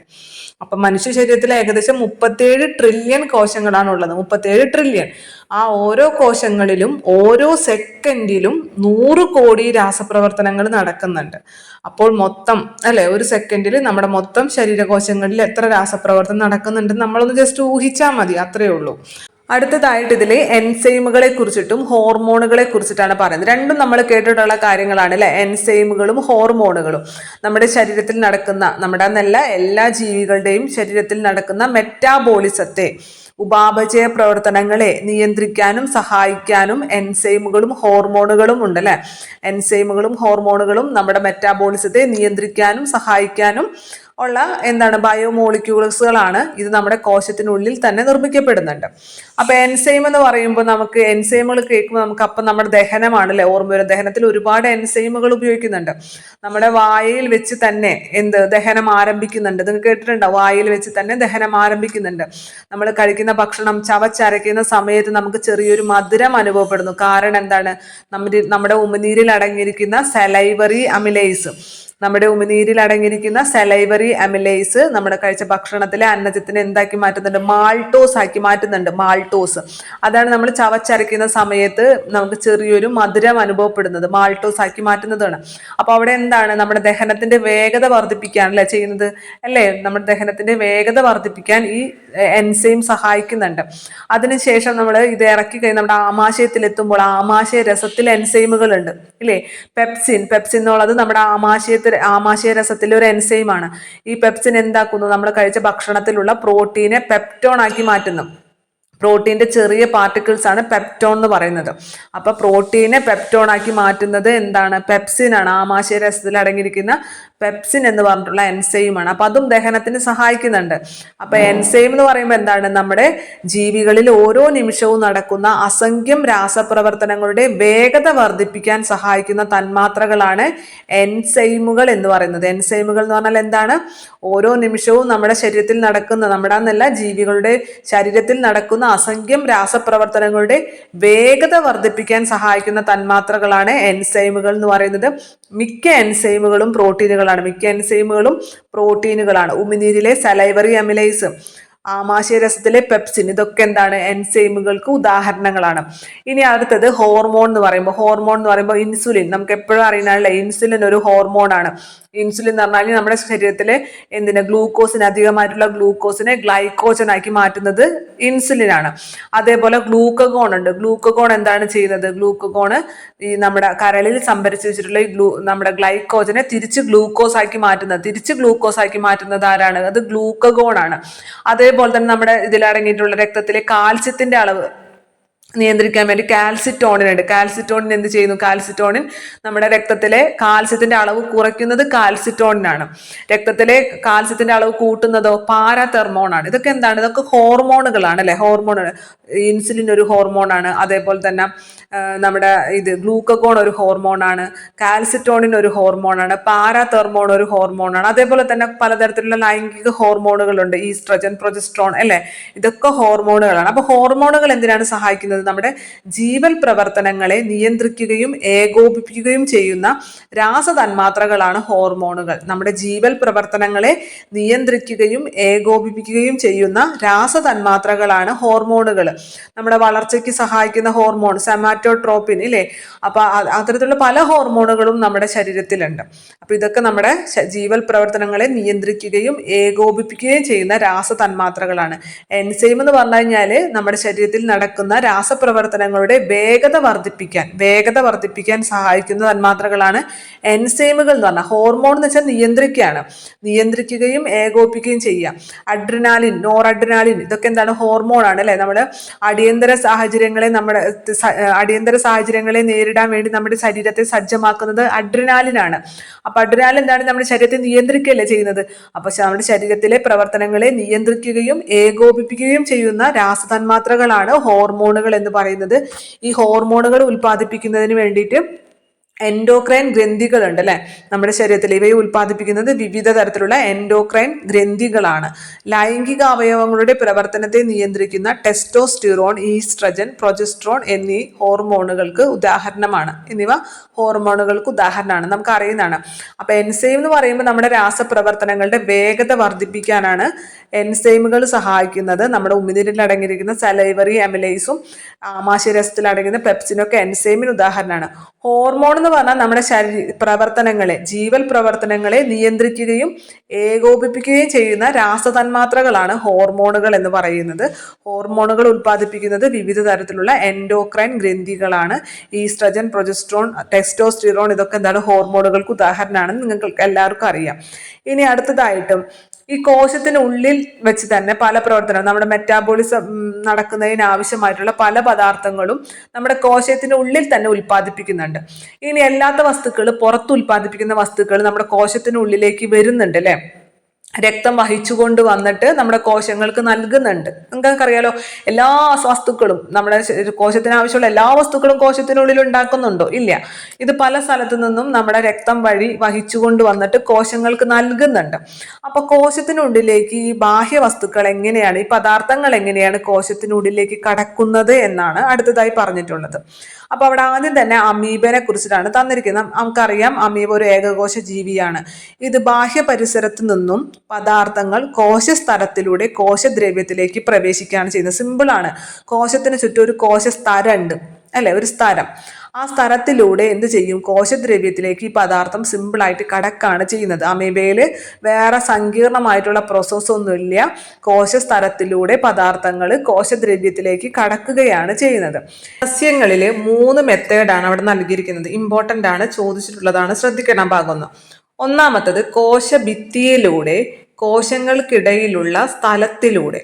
അതായത് കോശങ്ങൾ ഇങ്ങനെ അടക്കിടക്കി വെച്ചിരിക്കുകയാണല്ലേ. ഈ കോശങ്ങൾക്കിടയിലുള്ള സ്ഥലങ്ങളുണ്ടാവും. ഈ കോശങ്ങൾക്കിടയിലുള്ള സ്ഥലത്തിലൂടെ, കോശഭിത്തിയിലൂടെ ചെന്നിട്ട് കോശങ്ങൾക്കിടയിലുള്ള സ്ഥലത്തിലൂടെ കോശത്തിനകത്തേക്ക് പ്രവേശിക്കും. രണ്ടാമത്തത് തൊട്ടടുത്തുള്ള കോശങ്ങളെ തമ്മിൽ ബന്ധിപ്പിക്കാൻ പ്ലാസ്മോഡെസ്മാറ്റ എന്ന ഒരു കോശദ്രവ്യ പാതയുണ്ട്. ഈ പാതകളിലൂടെ അകത്തേക്ക് കടക്കും. അതായത് 2 കോശങ്ങളെ, അടുത്തടുത്ത് കിടക്കുന്ന 2 കോശങ്ങളെ എങ്ങനെയെങ്കിലും പരസ്പരം കണക്ട് ചെയ്യണ്ടേ? അങ്ങനെ കണക്ട് ചെയ്യാൻ വേണ്ടിയിട്ട് പ്ലാസ്മോഡെസ്മാറ്റ എന്ന് പറഞ്ഞിട്ടുള്ള ഒരു കോശദ്രവ്യ പാതയുണ്ട്. അതിലൂടെയും ഈ ബാഹ്യ ഘടകങ്ങൾ കോശത്തിനുള്ളിലേക്ക് കടക്കും. നമ്മളിപ്പോൾ തൊട്ടടുത്ത് 2 വീടുണ്ട്. നമുക്ക് ഈ വീട്ടിൽ നിന്ന് അപ്പുറത്തെ വീട്ടിലേക്ക് പോകണം. ഒരു മാർഗ്ഗവും ഇല്ലാണ്ട് എല്ലാം ചുറ്റും ഇങ്ങനെ അടച്ചു പൂട്ടി വെക്കൂ? ഇല്ലല്ലോ. നമ്മൾ ഒരു ചെറിയ ഗേറ്റ് വെച്ചിട്ട് അപ്പുറത്തേക്ക് കടക്കാൻ വേണ്ടി ഒരു വഴി ഉണ്ടാക്കും അല്ലേ? അപ്പുറത്തെ പറമ്പിലേക്ക് കടക്കാൻ വേണ്ടിയിട്ട്. അപ്പൊ എന്ന് പറഞ്ഞ പോലെ ഒരു കോശത്തിൽ നിന്ന് അടുത്ത കോശത്തിലേക്ക് കടക്കാൻ വേണ്ടിയിട്ട് അല്ലെ, പരസ്പരം ബന്ധിപ്പിക്കുന്ന ഒരു കോശദ്രവ്യ പാതയുണ്ട്. ആ പാതയുടെ പേര് ചോദിച്ചിട്ടുള്ളതാണ് എന്താണ്? പ്ലാസ്മോഡെസ്മാറ്റ. അപ്പൊ ഈ പ്ലാസ്മോഡെസ്മാറ്റ വഴിയും ബാഹ്യ പരിസ്ഥിതിയിൽ നിന്നും പദാർത്ഥങ്ങൾ കോശത്തിനുള്ളിലേക്ക് കടക്കും. മൂന്നാമത്തത് പ്ലാസ്മ സ്തരത്തിലൂടെയാണ്. പ്ലാസ്മ സ്തരം നമ്മൾ കേട്ടിട്ടുണ്ടാവും അല്ലെ. ഒരു കോശത്തിൽ നിന്നും മറ്റൊന്നിലേക്ക് കടക്കാൻ വേണ്ടിയിട്ട് സഹായിക്കുന്നത് പ്ലാസ്മ സ്തരമാണ്. പ്ലാസ്മ സ്തരത്തിലൂടെയും ഇത്തരത്തില് ബാഹ്യവസ്തുക്കൾ നമ്മുടെ കോശത്തിനുള്ളിലേക്ക് കടക്കും. അപ്പൊ ഒന്നാമത്തെ ബാഹ്യ പരിസ്ഥിതിയിൽ നിന്നുള്ള പദാർത്ഥങ്ങൾ 3 മാർഗങ്ങളിൽ കൂടിയാണ് സസ്യങ്ങളിൽ കോശങ്ങളിൽ എത്തുന്നത്. ഒന്നാമത്തെ മാർഗം എന്ന് പറയുന്നത് കോശഭിത്തിയിലൂടെ, കോശങ്ങൾക്കിടയിലുള്ള ആ സ്ഥലത്തിലൂടെ, കോശങ്ങൾക്കിടയിലുള്ള സ്ഥലത്തിലൂടെ. രണ്ടാമത്തത് 2 കോശങ്ങളെ, തൊട്ടടുത്തുള്ള കോശങ്ങളെ തമ്മിൽ ബന്ധിപ്പിക്കുന്ന പ്ലാസ്മോഡെസ്മാറ്റ എന്ന കോശദ്രവ്യ പാതയിലൂടെ. മൂന്നാമത്തത് പ്ലാസ്മ സ്തരത്തിലൂടെ. പ്ലാസ്മ സ്തരത്തിലൂടെ. 3 കിട്ടിയോ? ഒന്നാമത്തത് കോശഭിത്തിയിലൂടെ, കോശങ്ങൾക്കിടയിലുള്ള സ്ഥലത്തിലൂടെ, കോശങ്ങൾക്കിടയിലുള്ള സ്ഥലത്തിലൂടെ. രണ്ടാമത്തത് കോശങ്ങളെ തമ്മിൽ ബന്ധിപ്പിക്കുന്ന പ്ലാസ്മോഡെസ്മാറ്റ എന്ന കോശദ്രവ്യ പാതയിലൂടെ. മൂന്നാമത്തത് പ്ലാസ്മ സ്തരത്തിലൂടെ. ഇനി അടുത്തത് ജന്തുക്കളിലാണെങ്കിൽ ബാഹ്യ പരിസ്ഥിതിയിൽ നിന്നും സ്വീകരിച്ച ഒരു പദാർത്ഥത്തിന് മാറ്റങ്ങൾ സംഭവിക്കും. നേരിട്ടിട്ട് അതിനെ കോശത്തിനകത്തേക്ക് കടത്തിവിടല്ല ചെയ്യാം. ബാഹ്യ പരിസ്ഥിതിയിൽ നിന്നും സ്വീകരിച്ച ഒരു പദാർത്ഥത്തിനെ മാറ്റങ്ങൾക്ക് വിധേയമാക്കും. ഈ മാറ്റങ്ങൾക്ക് ശേഷമാണ് അത് കോശങ്ങൾക്കിടയിലുള്ള ദ്രവത്തിലേക്ക് എത്തുന്നത്. കോശങ്ങൾക്കിടയിലെ ദ്രവങ്ങളിലേക്ക് എത്തുന്നു. അവിടെ നിന്നും അത് കോശസ്തരം വഴി കോശദ്രവ്യത്തിലേക്ക് പ്രവേശിക്കുന്നു. മനസ്സിലായ? ഒരു ബാഹ്യ പദാർത്ഥത്തിനെ സ്വീകരിച്ചു കഴിഞ്ഞാൽ ആദ്യം തന്നെ ആ പദാർത്ഥത്തിന് മാറ്റങ്ങൾക്ക് വിധേയമാകും. അതിനുശേഷം അത് കോശങ്ങൾക്കിടയിലുള്ള ദ്രവത്തിലെത്തും. അവിടെ നിന്നും അത് കോശസ്തരത്തിലൂടെ കോശദ്രവ്യത്തിലേക്കും എത്തും. അപ്പൊ ജന്തുക്കളിൽ ഇങ്ങനെയാണ്. ആദ്യം നമ്മൾ അമീബയിൽ പറഞ്ഞു. അമീബയിൽ വളരെ സിമ്പിളാണ്. കോശസ്തരത്തിലൂടെ കോശദ്രവ്യത്തിലേക്ക് നേരിട്ട് പ്രവേശിക്കും. സസ്യങ്ങളിലാണെങ്കിൽ 3 മെത്തേഡ് പറഞ്ഞു. ഒന്ന് കോശത്തിനിടയിലുള്ള സ്ഥലത്തിലൂടെ, രണ്ടാമത്തത് പ്ലാസ്മോഡെസ്മാറ്റ എന്ന കോശദ്രവ്യ പാതയിലൂടെ, അടുത്തടുത്ത് കിടക്കുന്ന 2 കോശങ്ങളെ തമ്മിൽ ബന്ധിപ്പിക്കുന്ന പ്ലാസ്മോഡെസ്മാറ്റ എന്ന കോശദ്രവ്യ പാതയിലൂടെ. മൂന്നാമത്തത് പ്ലാസ്മ സ്തരത്തിലൂടെ. ജന്തുക്കളിലാണെങ്കിൽ ബാഹ്യ പരിസ്ഥിതിയിൽ നിന്നും ഒരു വസ്തുവിനെ സ്വീകരിച്ചു കഴിഞ്ഞാൽ, ഒരു പദാർത്ഥത്തെ സ്വീകരിച്ചു കഴിഞ്ഞാൽ അത് മാറ്റത്തിന് വിധേയമാകും. അതിനുശേഷം കോശത്തിനിടയിലുള്ള ദ്രവത്തിൽ എത്തിച്ചേരും. അവിടെ നിന്നും കോശസ്തരത്തിലൂടെയാണ് കോശദ്രവ്യത്തിലേക്ക് എത്തുന്നത്. ഈ 3 എണ്ണത്തിലെയും അമീബയിലുള്ളതും സസ്യങ്ങളിലുള്ളതും ജന്തുക്കളിലുള്ളതും കൃത്യമായിട്ട് പഠിക്കണം. അത് ചോദിച്ചിട്ടുള്ളതാണ്. ഇനി അടുത്തതായിട്ട് നമ്മൾ ഈ പ്ലാസ്മ സ്തരത്തിലൂടെ പദാർത്ഥങ്ങൾ ഒരു കോശത്തിൽ നിന്നും മറ്റൊരു കോശത്തിലേക്ക് കടക്കുന്നു എന്ന് പറഞ്ഞില്ലേ. ഒരു കോശത്തിൽ നിന്നും മറ്റൊരു കോശത്തിലേക്ക് പദാർത്ഥങ്ങൾ കടക്കുന്നതിന് പ്ലാസ്മ സ്തരത്തിലൂടെയാണ്. അപ്പൊ ഈ പ്ലാസ്മ സ്തരത്തിലൂടെ വെറുതെ അങ്ങോട്ട് കയറി പോകാണോ? അല്ല അല്ലെ. അതിന് പല മെത്തേഡുകളുണ്ട്. ഓസ്മോസിസ്, ഡിഫ്യൂഷൻ എന്നൊക്കെ പറഞ്ഞ് പല മെത്തേഡുകൾ നമുക്ക് പഠിക്കാനുണ്ട്. അതിനു മുമ്പായിട്ട് അവിടെ ഒരു ചോദ്യം നൽകിയിട്ടുണ്ട്. ബാഹ്യ പരിസ്ഥിതിയെ പോലെ ആന്തര പരിസ്ഥിതിയുമുണ്ടോ? ബാഹ്യ പരിസ്ഥിതിയെ പോലെ ആന്തര പരിസ്ഥിതിയുമുണ്ടോ? തീർച്ചയായിട്ടും ഉണ്ട് അല്ലെ. ജന്തുക്കളിലും ആന്തര പരിസ്ഥിതിയുണ്ട്, സസ്യങ്ങളിലും ആന്തര പരിസ്ഥിതിയുണ്ട്. അപ്പൊ സസ്യങ്ങളിലാണെന്നുണ്ടെങ്കിൽ അതിന്റെ കോശഭിത്തി, അതിലെ ഘടകങ്ങള്, കോശങ്ങൾക്കിടയിലുള്ള ദ്രവം, വായു അറകൾ, ഇതൊക്കെ ഉൾപ്പെടുന്നതാണ് ആന്തര പരിസ്ഥിതി എന്ന് പറയുന്നത്. സസ്യങ്ങളിലുള്ള ആന്തര പരിസ്ഥിതി എന്തൊക്കെ ഉൾപ്പെടും? കോശഭിത്തി ഉൾപ്പെടും, അതിനുള്ളിലുള്ള ഘടകങ്ങൾ ഉൾപ്പെടും, കോശങ്ങൾക്കിടയിലുള്ള ദ്രവം ഉൾപ്പെടും, വായു അറകൾ, ഇതെല്ലാം ഉൾപ്പെടുന്നതാണ് സസ്യങ്ങളിലെ ആന്തര പരിസ്ഥിതി എന്ന് പറയുന്നത്. ഇനി ജന്തുക്കളിലാണെന്നുണ്ടെങ്കിൽ കോശങ്ങൾക്കിടയിൽ കാണപ്പെടുന്ന ഒരു ദ്രവമുണ്ട്, എക്സ്ട്രാ സെല്ലുലാർ ദ്രവം. കോശങ്ങൾക്കിടയിൽ കാണപ്പെടുന്ന ദ്രവമാണ് എക്സ്ട്രാ സെല്ലുലാർ ദ്രവം എന്നുള്ളത്. ഇത് ആന്തര പരിസ്ഥിതിയായിട്ട് വർത്തിക്കുന്നു. ജന്തുക്കളിലെ കോശങ്ങൾക്കിടയിലെ സ്ഥലത്ത് കാണപ്പെടുന്ന ദ്രവം, എക്സ്ട്രാ സെല്ലുലാർ ദ്രവം, ആന്തര പരിസ്ഥിതിയായിട്ട് വർത്തിക്കുന്നു. ആന്തര പരിസ്ഥിതിയുടെ ഘടന സ്ഥിരമായി നിലനിർത്തുന്നതിനെ സമസ്ഥിതി പാലനം എന്ന് പറയുന്നു. ആന്തര പരിസ്ഥിതിയുടെ ഘടന സ്ഥിരമായിട്ട് ഒരേപോലെ തന്നെ നിലനിർത്തണം അല്ലെ. അതിന് നമ്മൾ എന്ത് പറയും? സമസ്ഥിതി പാലനം എന്ന് പറയും. മെറ്റാബോളിസം സുഗമമായി നടക്കുന്നതിന് ആന്തര സമസ്ഥിതി നിലനിർത്തപ്പെടേണ്ടതുണ്ട്. ആന്തര പരിസ്ഥിതിയുടെ രാസഘടന തകിടം മറിഞ്ഞാൽ അത് ജീവന് തന്നെ ഭീഷണിയാവും. നമുക്കറിയുന്ന കാര്യങ്ങളല്ലേ. നമ്മുടെ ആന്തര സമസ്ഥിതി പാലനം എന്നുള്ളത് വളരെ ഇമ്പോർട്ടൻ്റ് ആണ്. നമ്മുടെ ആന്തര പരിസ്ഥിതിയിൽ എന്തെങ്കിലും രാസഘടനയിൽ എന്തെങ്കിലും മാറ്റങ്ങൾ സംഭവിച്ചു കഴിഞ്ഞിട്ടുണ്ടെങ്കിൽ അത് ജീവന് തന്നെ ഭീഷണിയായി മാറും. അത് ജസ്റ്റ് ഒന്ന് മനസ്സിലാക്കി വെച്ചാൽ മതി. ബാഹ്യ പരിസ്ഥിതി പോലെ തന്നെ ആന്തര പരിസ്ഥിതിയുമുണ്ട്. സസ്യങ്ങളിലാണെന്നുണ്ടെങ്കിൽ അത് കോശഭിത്തിയും അതിനുള്ളിലുള്ള ഘടകങ്ങളും കോശങ്ങൾക്കിടയിലെ ദ്രവവും വായു അറകളും ഉൾപ്പെടുന്നതാണ്. ജന്തുക്കളിലാണെങ്കിൽ അത് കോശങ്ങൾക്കിടയിൽ കാണപ്പെടുന്ന എക്സ്ട്രാ സെല്ലുലാർ ദ്രവമാണ് അവിടെ ആന്തര പരിസ്ഥിതി ആയിട്ട് പ്രവർത്തിക്കുന്നത്. ഈ ആന്തര പരിസ്ഥിതിയുടെ സന്തുലിതാവസ്ഥ അല്ലെങ്കിൽ അതിനെ സ്ഥിരമായിട്ട് നിലനിർത്തുന്നതിനെയാണ് നമ്മൾ സമസ്ഥിതി പാലനം എന്ന് പറയുന്നത്. മെറ്റാബോളിസം സുഗമമായി നടക്കുന്നതിന് ആന്തര സമസ്ഥിതി പാലനം നിർബന്ധമാണ്. അതിലെന്തെങ്കിലും ഒരു മാറ്റം വന്നിട്ടുണ്ടെങ്കിൽ അത് നമ്മുടെ ജീവന് തന്നെ ഭീഷണിയായി തീരും. അടുത്തത് പദാർത്ഥ വിനിമയത്തെ കുറിച്ചിട്ടാണ്. പ്ലാസ്മ സ്തരത്തിലൂടെ അല്ലെ. ഈ പ്ലാസ്മ സ്തരം എന്ന് പറയുന്നത് അതിനെ മലയാളത്തിൽ വരണധാര്യ സ്തരം അഥവാ ഇംഗ്ലീഷിൽ സെലക്റ്റീവ്ലി പെർമിയബിൾ മെംബ്രെയിൻ എന്ന് പറയും. മലയാളത്തിൽ കേൾക്കുമ്പോൾ മനസ്സിലായില്ലെങ്കിലും ഇംഗ്ലീഷിൽ കേൾക്കുമ്പോൾ മനസ്സിലാവും. സെലക്റ്റീവ്ലി പെർമിയബിൾ മെംബ്രെയിൻ, അതായത് എല്ലാ വസ്തുക്കളെയും കടത്തിവിടില്ല, സെലക്ട് ചെയ്തിട്ട് അല്ലെ.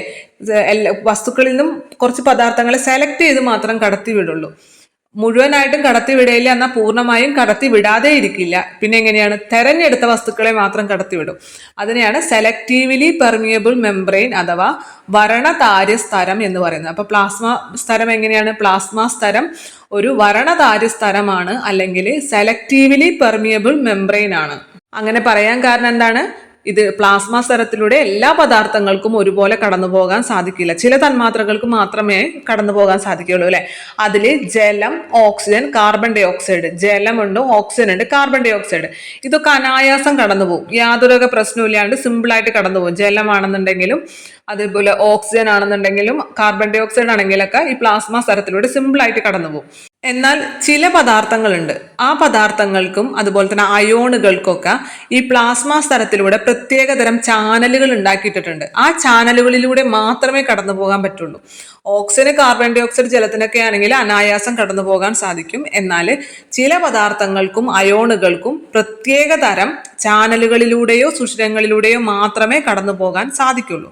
ഈ ജലം എങ്ങനെയാണ് കടന്നു പോകുന്നത്? അത് ഗാഢതയ്ക്ക് അനുസരിച്ചാണ് കടന്നു പോകുന്നത് അല്ലെ. നമുക്കറിയാം, ഇപ്പൊ നമ്മള് ഉപ്പിലിടുന്നത്, ഉപ്പ് കുറച്ച് വെള്ളത്തിൽ ഉപ്പ് കലക്കി നമ്മൾ അതിൽ എന്തെങ്കിലും ഇട്ട് വെക്കുക. ഇപ്പോൾ ലൂബിക്കൊക്കെ ഇട്ട് വെക്കില്ല, നെല്ലിക്ക, ലൂബിക്ക, അതൊക്കെ ഇട്ട് വെച്ചിട്ടുണ്ടെങ്കിൽ എന്ത് സംഭവിക്കും?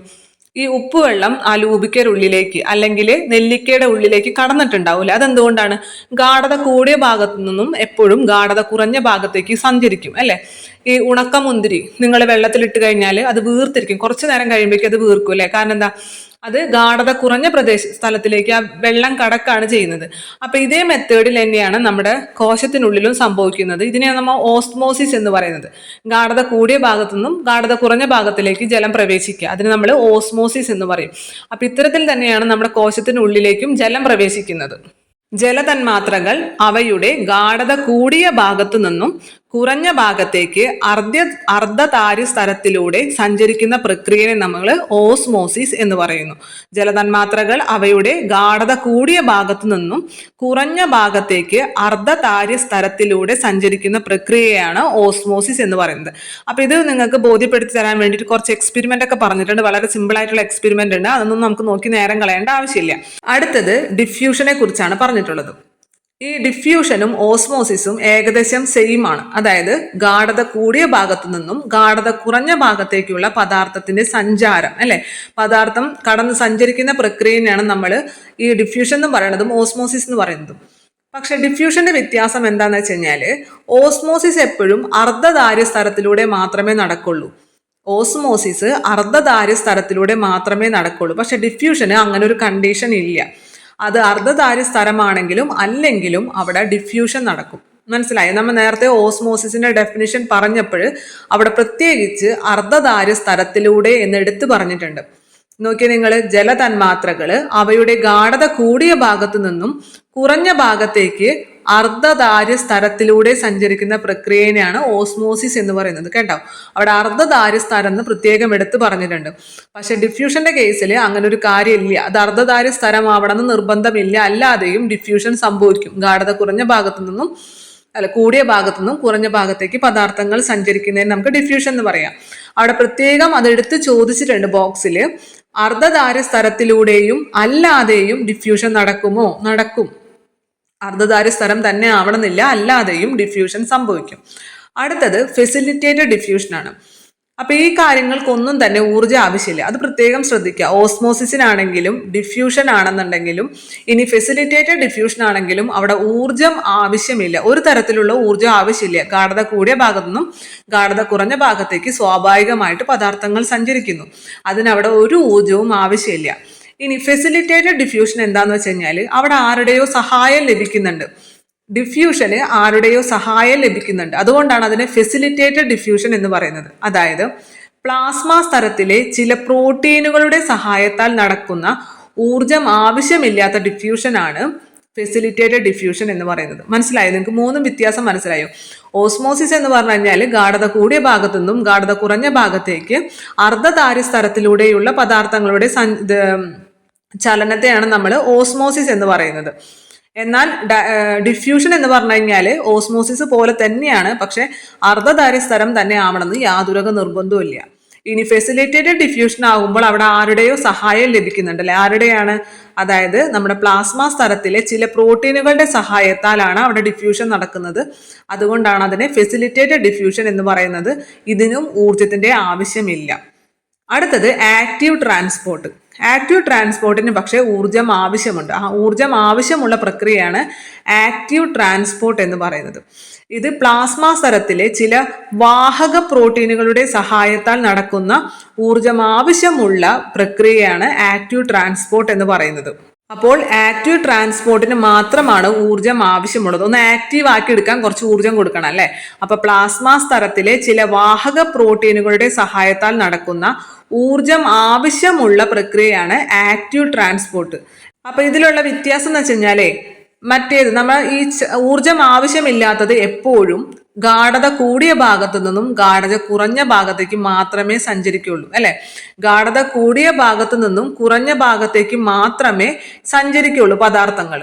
എന്നാൽ ആക്റ്റീവ് ട്രാൻസ്പോർട്ടിന്റെ കേസിൽ അങ്ങനെയല്ല. അവിടെ ഊർജം ഉപയോഗിക്കുന്നുണ്ട്. അതുകൊണ്ട് തന്നെ ഗാഢത കുറഞ്ഞ ഭാഗത്തു നിന്ന് ഗാഢത കൂടിയ ഭാഗത്തേക്കാണെങ്കിലും പദാർത്ഥങ്ങൾ സഞ്ചരിക്കും. കാരണം അവിടെ ഊർജം ഉപയോഗിച്ചിട്ടാണ് ട്രാൻസ്പോർട്ട് നടത്തുന്നത് അല്ലെ, സഞ്ചരിക്കുന്നത്. അപ്പൊ അതുകൊണ്ട് തന്നെ ആക്റ്റീവ് ട്രാൻസ്പോർട്ടിന്റെ കേസിൽ ഗാഢത കുറഞ്ഞ ഭാഗത്തു നിന്ന് കൂടിയ ഭാഗത്തേക്ക് ആണെങ്കിലും പദാർത്ഥങ്ങൾ സഞ്ചരിക്കും. എന്നാൽ ഓസ്മോസിസിന്റെ കേസിലും ഡിഫ്യൂഷന്റെ കേസിലും ഫെസിലിറ്റേറ്റഡ് ഡിഫ്യൂഷന്റെ കേസിലും എപ്പോഴും ഗാഢത കൂടിയ ഭാഗത്തു നിന്നും കുറഞ്ഞ ഭാഗത്തേക്കാണ് പദാർത്ഥങ്ങൾ സഞ്ചരിക്കുക. പിന്നെ ഊർജത്തിന്റെ കാര്യം ശ്രദ്ധിക്കുക. ആക്റ്റീവ് ട്രാൻസ്പോർട്ടിന്റെ കേസിൽ മാത്രമാണ് ഊർജം ആവശ്യമുള്ളൂ. ഓസ്മോസിസിന്റെ കേസിലും ഡിഫ്യൂഷന്റെ കേസിലും ഫെസിലിറ്റേറ്റഡ് ഡിഫ്യൂഷന്റെ കേസിലും ഊർജം ആവശ്യമില്ല.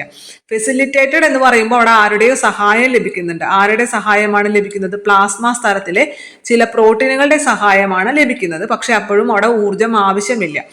ആക്റ്റീവ് ട്രാൻസ്പോർട്ട് എന്ന് പറഞ്ഞു കഴിഞ്ഞാലും പ്രോട്ടീനുകളുടെ സഹായത്തോടു കൂടി തന്നെയാണ് നടക്കുന്നത്. പക്ഷെ അവിടെ ഊർജം ഉപയോഗിക്കുന്നുണ്ട്. രണ്ടിന്റെയും ചിത്രം അവിടെ നൽകിയിട്ടുണ്ട്. നിങ്ങൾക്ക് നോക്കിയാൽ മനസ്സിലാവും. ഗാഢത കൂടിയ ഭാഗത്തു നിന്നും കുറഞ്ഞ ഭാഗത്തേക്കാണ് ഫെസിലിറ്റേറ്റഡ് ഡിഫ്യൂഷനിൽ പദാർത്ഥങ്ങൾ സഞ്ചരിക്കുന്നത് അല്ലെ? അതോടൊപ്പം തന്നെ അവിടെ രണ്ട് പ്രോട്ടീനുകളാണ് സഹായിക്കുന്നത്. ഒന്ന് വാഹക പ്രോട്ടീനും ഒന്ന് ചാനൽ പ്രോട്ടീനും. വാഹക പ്രോട്ടീൻ എങ്ങനെയാണ്? ഈ ഗ്ലൂക്കോസിനെ ഗാഢത കൂടിയ ഭാഗത്തു നിന്നും കളക്ട് ചെയ്യും. എന്നിട്ട് അതിന്റെ രൂപം മാറ്റം സംഭവിക്കുമ്പോൾ അത് ഇപ്പുറത്തെ ഭാഗത്തേക്ക് തിരിയുമ്പോൾ ഇപ്പുറത്തെ ഭാഗത്ത് ആ ഗ്ലൂക്കോസിനെ വിട്ടുകൊടുക്കും. ചാനൽ പ്രോട്ടീന്റെ കേസ് ആവുമ്പോൾ ആ ചാനല് അല്ലെ, ഈ ഗ്ലൂക്കോസിന്റെ തന്മാത്രകൾക്ക് അല്ലെങ്കിൽ അതിന്റെ അയോണുകൾക്ക് കടന്നു പോകാനുള്ള ആ ഇതുണ്ടല്ലോ, ആ വഴി, ആ ചാനല്, അത് ഒന്നും കൂടി വലുതാക്കി കൊടുക്കും. അപ്പൊ സുഖമായിട്ട് കടന്നു പോകാൻ പറ്റുമല്ലോ. അങ്ങനെയാണ് ചാനൽ പ്രോട്ടീൻ സഹായിക്കുന്നത്. ഇതിനൊന്നും ഊർജം ആവശ്യമില്ല. എന്നാൽ നമ്മുടെ ആക്റ്റീവ് ട്രാൻസ്പോർട്ടിന്റെ കേസിൽ അങ്ങനെയല്ല. അവിടെ ഇതിന്റെ ഊർജം ഉപയോഗിച്ചുകൊണ്ട് നടക്കുന്ന ഒരു പ്രക്രിയയാണ് അവിടെയും വാഹക പ്രോട്ടീൻ തന്നെയാണ് സഹായിക്കുന്നത്. അടുത്തതായിട്ട് നമ്മുടെ ടെക്സ്റ്റ് ബുക്കിൽ തന്നെ ഒരു ബോക്സ് ഫില്ല് ചെയ്യാൻ കൊടുത്തിട്ടുണ്ട്. അത് ഫില്ല് ചെയ്ത് കഴിയുമ്പോൾ നിങ്ങൾക്ക് ഒരുവിധം എല്ലാ കാര്യങ്ങളും ക്ലിയർ ആവും. അതായത് ഗാഢത കൂടിയ ഭാഗത്തു നിന്നും കുറഞ്ഞ ഭാഗത്തേക്ക് തന്മാത്രകളുടെ ഒഴുക്ക് സംഭവിക്കുന്നത് ഏത് കേസിലൊക്കെയാണ്? അതായത് ഗാഢത കൂടിയ ഭാഗത്തു നിന്നും കുറഞ്ഞ ഭാഗത്തേക്ക് ഒന്ന് ഓസ്മോസിസ്, പിന്നെ ഒന്ന് ഡിഫ്യൂഷൻ, പിന്നെ ഒന്ന് ഫെസിലിറ്റേറ്റഡ് ഡിഫ്യൂഷൻ. ഈ കേസിലൊക്കെ നമുക്ക് ഗാഢത കൂടിയ ഭാഗത്തു നിന്നും കുറഞ്ഞ ഭാഗത്തേക്ക് മാത്രമേ പദാർത്ഥങ്ങൾ സഞ്ചരിക്കുള്ളൂ. ഇനി ഗാഢത കുറഞ്ഞ ഭാഗത്തു നിന്നും കൂടിയ ഭാഗത്തേക്ക് പോകുന്നതോ അത് ആക്റ്റീവ് ട്രാൻസ്പോർട്ടിലാണ് അല്ലെ? ആക്റ്റീവ് ട്രാൻസ്പോർട്ടിലാണ് ഗാഢത കുറഞ്ഞ ഭാഗത്തു നിന്നും കൂടിയ ഭാഗത്തേക്ക് പോകുന്നത്. അടുത്തത് ജലത്തിന് മാത്രം ബാധകം ഓസ്മോസിസ് ആണ്. ജലത്തിന് മാത്രം ബാധകമായിട്ടുള്ളത് ഓസ്മോസിസ് ആണ്. ഇനി ഊർജം വേണ്ടത് ഏതിനാണ്? ആക്റ്റീവ് ട്രാൻസ്പോർട്ടിനാണ് ഊർജം വേണ്ടത്. ഞാൻ പറഞ്ഞില്ലേ, ആക്റ്റീവ് ട്രാൻസ്പോർട്ടിനാണ് ഊർജം വേണ്ടത്. ഊർജം വേണ്ടാത്തത് ഓസ്മോസിസിന് വേണ്ട, ഡിഫ്യൂഷന് വേണ്ട, ഫെസിലിറ്റേറ്റഡ് ഡിഫ്യൂഷനും ഊർജം വേണ്ട.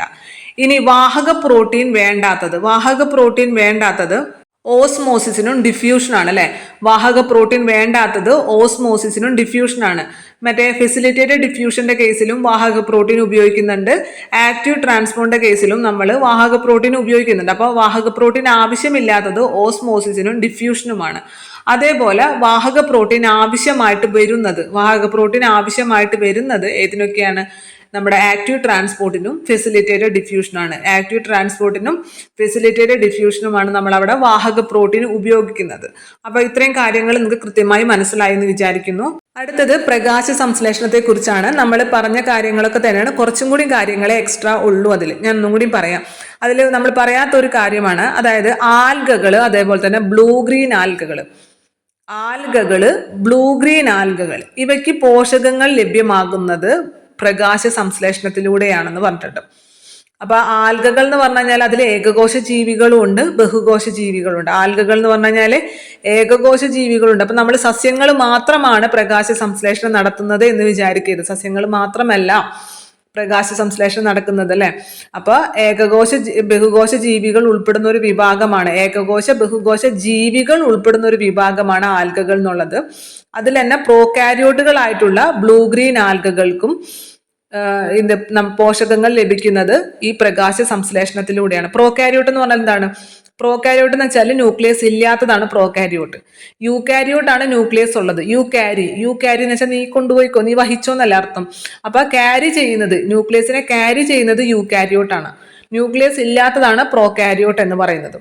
അപ്പൊ ഈ പ്രോകാരിയോട്ട് ആയിട്ടുള്ള ബ്ലൂ ഗ്രീൻ ആൽഗകൾക്കും അതേപോലെ തന്നെ മറ്റു ആൽഗകൾക്കും പോഷകങ്ങൾ ലഭ്യമാകുന്നത് എന്തിൽ കൂടിയാണ്? പ്രകാശ സംശ്ലേഷണത്തിലൂടെയാണ്. അപ്പൊ സസ്യങ്ങൾ മാത്രമേ പ്രകാശ സംശ്ലേഷണം നടത്തുള്ളൂ എന്ന് വിചാരിക്കരുത്.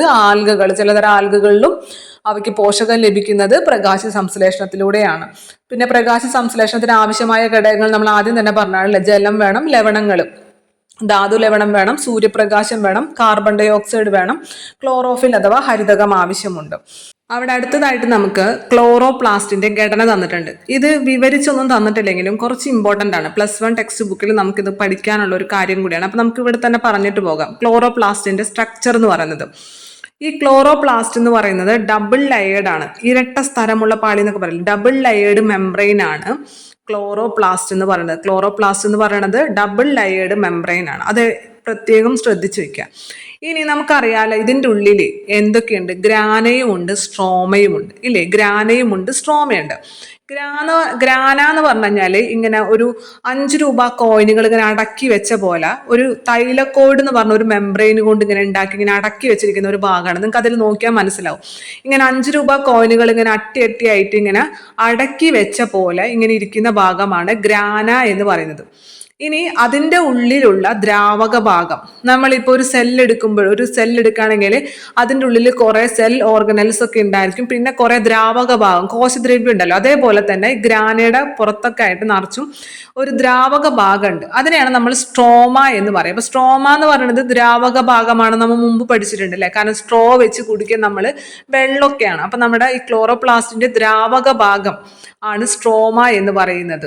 മറ്റേ മെംബ്രെയിൻ, തൈലക്കോഡ് എന്ന് പറഞ്ഞൊരു മെംബ്രെയിൻ, അതുകൊണ്ട് ഇങ്ങനെ കോയിൻ ഇങ്ങനെ അടക്കി വെച്ചിരിക്കുന്നത് പോലെ ഉണ്ടാക്കിയിരിക്കുന്നതാണ് ഗ്രാന എന്ന് പറയുന്നത്. നിങ്ങൾക്ക് ആ ചിത്രത്തിൽ നോക്കിയാൽ മനസ്സിലാവും. ഗ്രാന തൈലക്കോടുകളുടെ അടക്ക് എന്ന് കൊടുത്തിരിക്കുന്നത് കണ്ടോ? ഗ്രാന തൈലക്കോടുകളുടെ അടക്ക്. അത് തൈലക്കോഡ് എന്ന് പറയുന്നത് ഒരു മെംബ്രെയിൻ ആണ്. തൈലക്കോഡ് മെംബ്രെയിൻ എന്നാണ് അതിന് പറയാ. അതിങ്ങനെ അടക്കി വെച്ചിട്ടാണ് ഗ്രാന ഉണ്ടാക്കിയിരിക്കുന്നത്. മനസ്സിലായോ? അതിലാണ് നമ്മൾ ഈ ഗ്രാനയിലാണ് നമ്മുടെ ഈ പറഞ്ഞ chlorophyll A, chlorophyll B, carotene, xanthophyll ഒക്കെ കാണുന്നത്. നമ്മ ക്ലാസ് തുടങ്ങുമ്പോൾ തന്നെ അത് ഡിസ്കസ് ചെയ്തിട്ടുണ്ടായിരുന്നു. അപ്പൊ നിങ്ങൾക്ക് ഈ പറയുന്ന കാര്യങ്ങളെല്ലാം വളരെ ക്ലിയർ ആയി കിട്ടാൻ വേണ്ടിയിട്ടാണ് ആദ്യം തന്നെ അത് പറഞ്ഞത്. അപ്പൊ ഗ്രാന എന്ന് പറഞ്ഞു കഴിഞ്ഞാൽ അവിടെയാണ് ഈ നമ്മുടെ പ്രകാശത്തെ ആഗിരണം ചെയ്യുന്ന വർണ്ണകങ്ങളായിട്ടുള്ള ക്ലോറോഫിൽ എ, ക്ലോറോഫിൽ ബി, അതേപോലെ കരോട്ടിൻ, സാന്തോഫിലൊക്കെ ഉള്ളത് അല്ലെ. അവിടെ വെച്ചിട്ടാണ് പ്രകാശഘട്ടം നടക്കുന്നതെന്നും പറഞ്ഞിട്ടുണ്ടായിരുന്നു. ഇനി ഈ ദ്രാവക ഭാഗമാണ് സ്ട്രോമ എന്ന് പറയുന്നത്. സ്ട്രോമയിൽ വെച്ചിട്ടാണ് ഇരുണ്ട ഘട്ടം നടക്കുന്നത് അല്ലെ. അപ്പൊ ഇത്രയും കാര്യങ്ങൾ ഓർത്തിരിക്കുക. അപ്പൊ അതിന് പുറത്തൊരു മെംബ്രെയിൻ, ഡബിൾ ലെയേർഡ് മെംബ്രെയിൻ ഉണ്ട്. അതിനുശേഷം അതിനുള്ളിൽ ഗ്രാനയുണ്ട്, സ്ട്രോമയുണ്ട്. ഗ്രാനകളെ തമ്മിൽ പരസ്പരം കണക്ട് ചെയ്തിട്ടുള്ള ഒരു ഇത് കാണാൻ സാധിക്കും നിങ്ങൾക്ക്. ഈ ഗ്രാനകളെ തമ്മിൽ പരസ്പരം കണക്ട് ചെയ്തിരിക്കുന്ന ആ ട്യൂബ് പോലുള്ള ഭാഗത്തെയാണ് നമ്മൾ സ്ട്രോമ ലാമെല്ല എന്ന് പറയുന്നത്. ഈ ഗ്രാനകളെ തമ്മിൽ ഈ 5 രൂപ കോയിൻ പോലെ അടക്കി വെച്ചിരിക്കുന്നത് കണ്ടില്ലേ, തൈലക്കോട് മെംബ്രെയിൻ കൊണ്ട് ഉണ്ടാക്കിയിരിക്കുന്നത്. ആ തൈലക്കോട് മെംബ്രെയിൻ എന്നുള്ള കാര്യം ശ്രദ്ധിക്കണം. ഗ്രാന എന്തുകൊണ്ടാണ് തൈലക്കോട് മെംബ്രെയിൻ കൊണ്ടാണ് ഉണ്ടാക്കിയിരിക്കുന്നത്. അതിനെ തമ്മിൽ കണക്ട് ചെയ്യുന്ന പൈപ്പ് പോലുള്ള ആ നീണ്ട ഭാഗം ഉണ്ടല്ലോ, അതിനെയാണ് നമ്മൾ സ്ട്രോമ ലാമെല്ല എന്ന് പറയുന്നത്. Stroma lamella. ഇനി സ്ട്രോമ എന്ന് പറഞ്ഞു കഴിഞ്ഞാൽ ഇതിനുള്ളിലുള്ള ദ്രാവക ഭാഗമാണ് സ്ട്രോമ എന്ന് പറയുന്നത്. അവിടെയാണ് ഈ പ്രകാശ സംശ്ലേഷണത്തിന്റെ ഇരുണ്ട ഘട്ടം നടക്കുന്നത്. അപ്പൊ ആ ഘടന നിങ്ങളുടെ മനസ്സിലുണ്ടാകണം.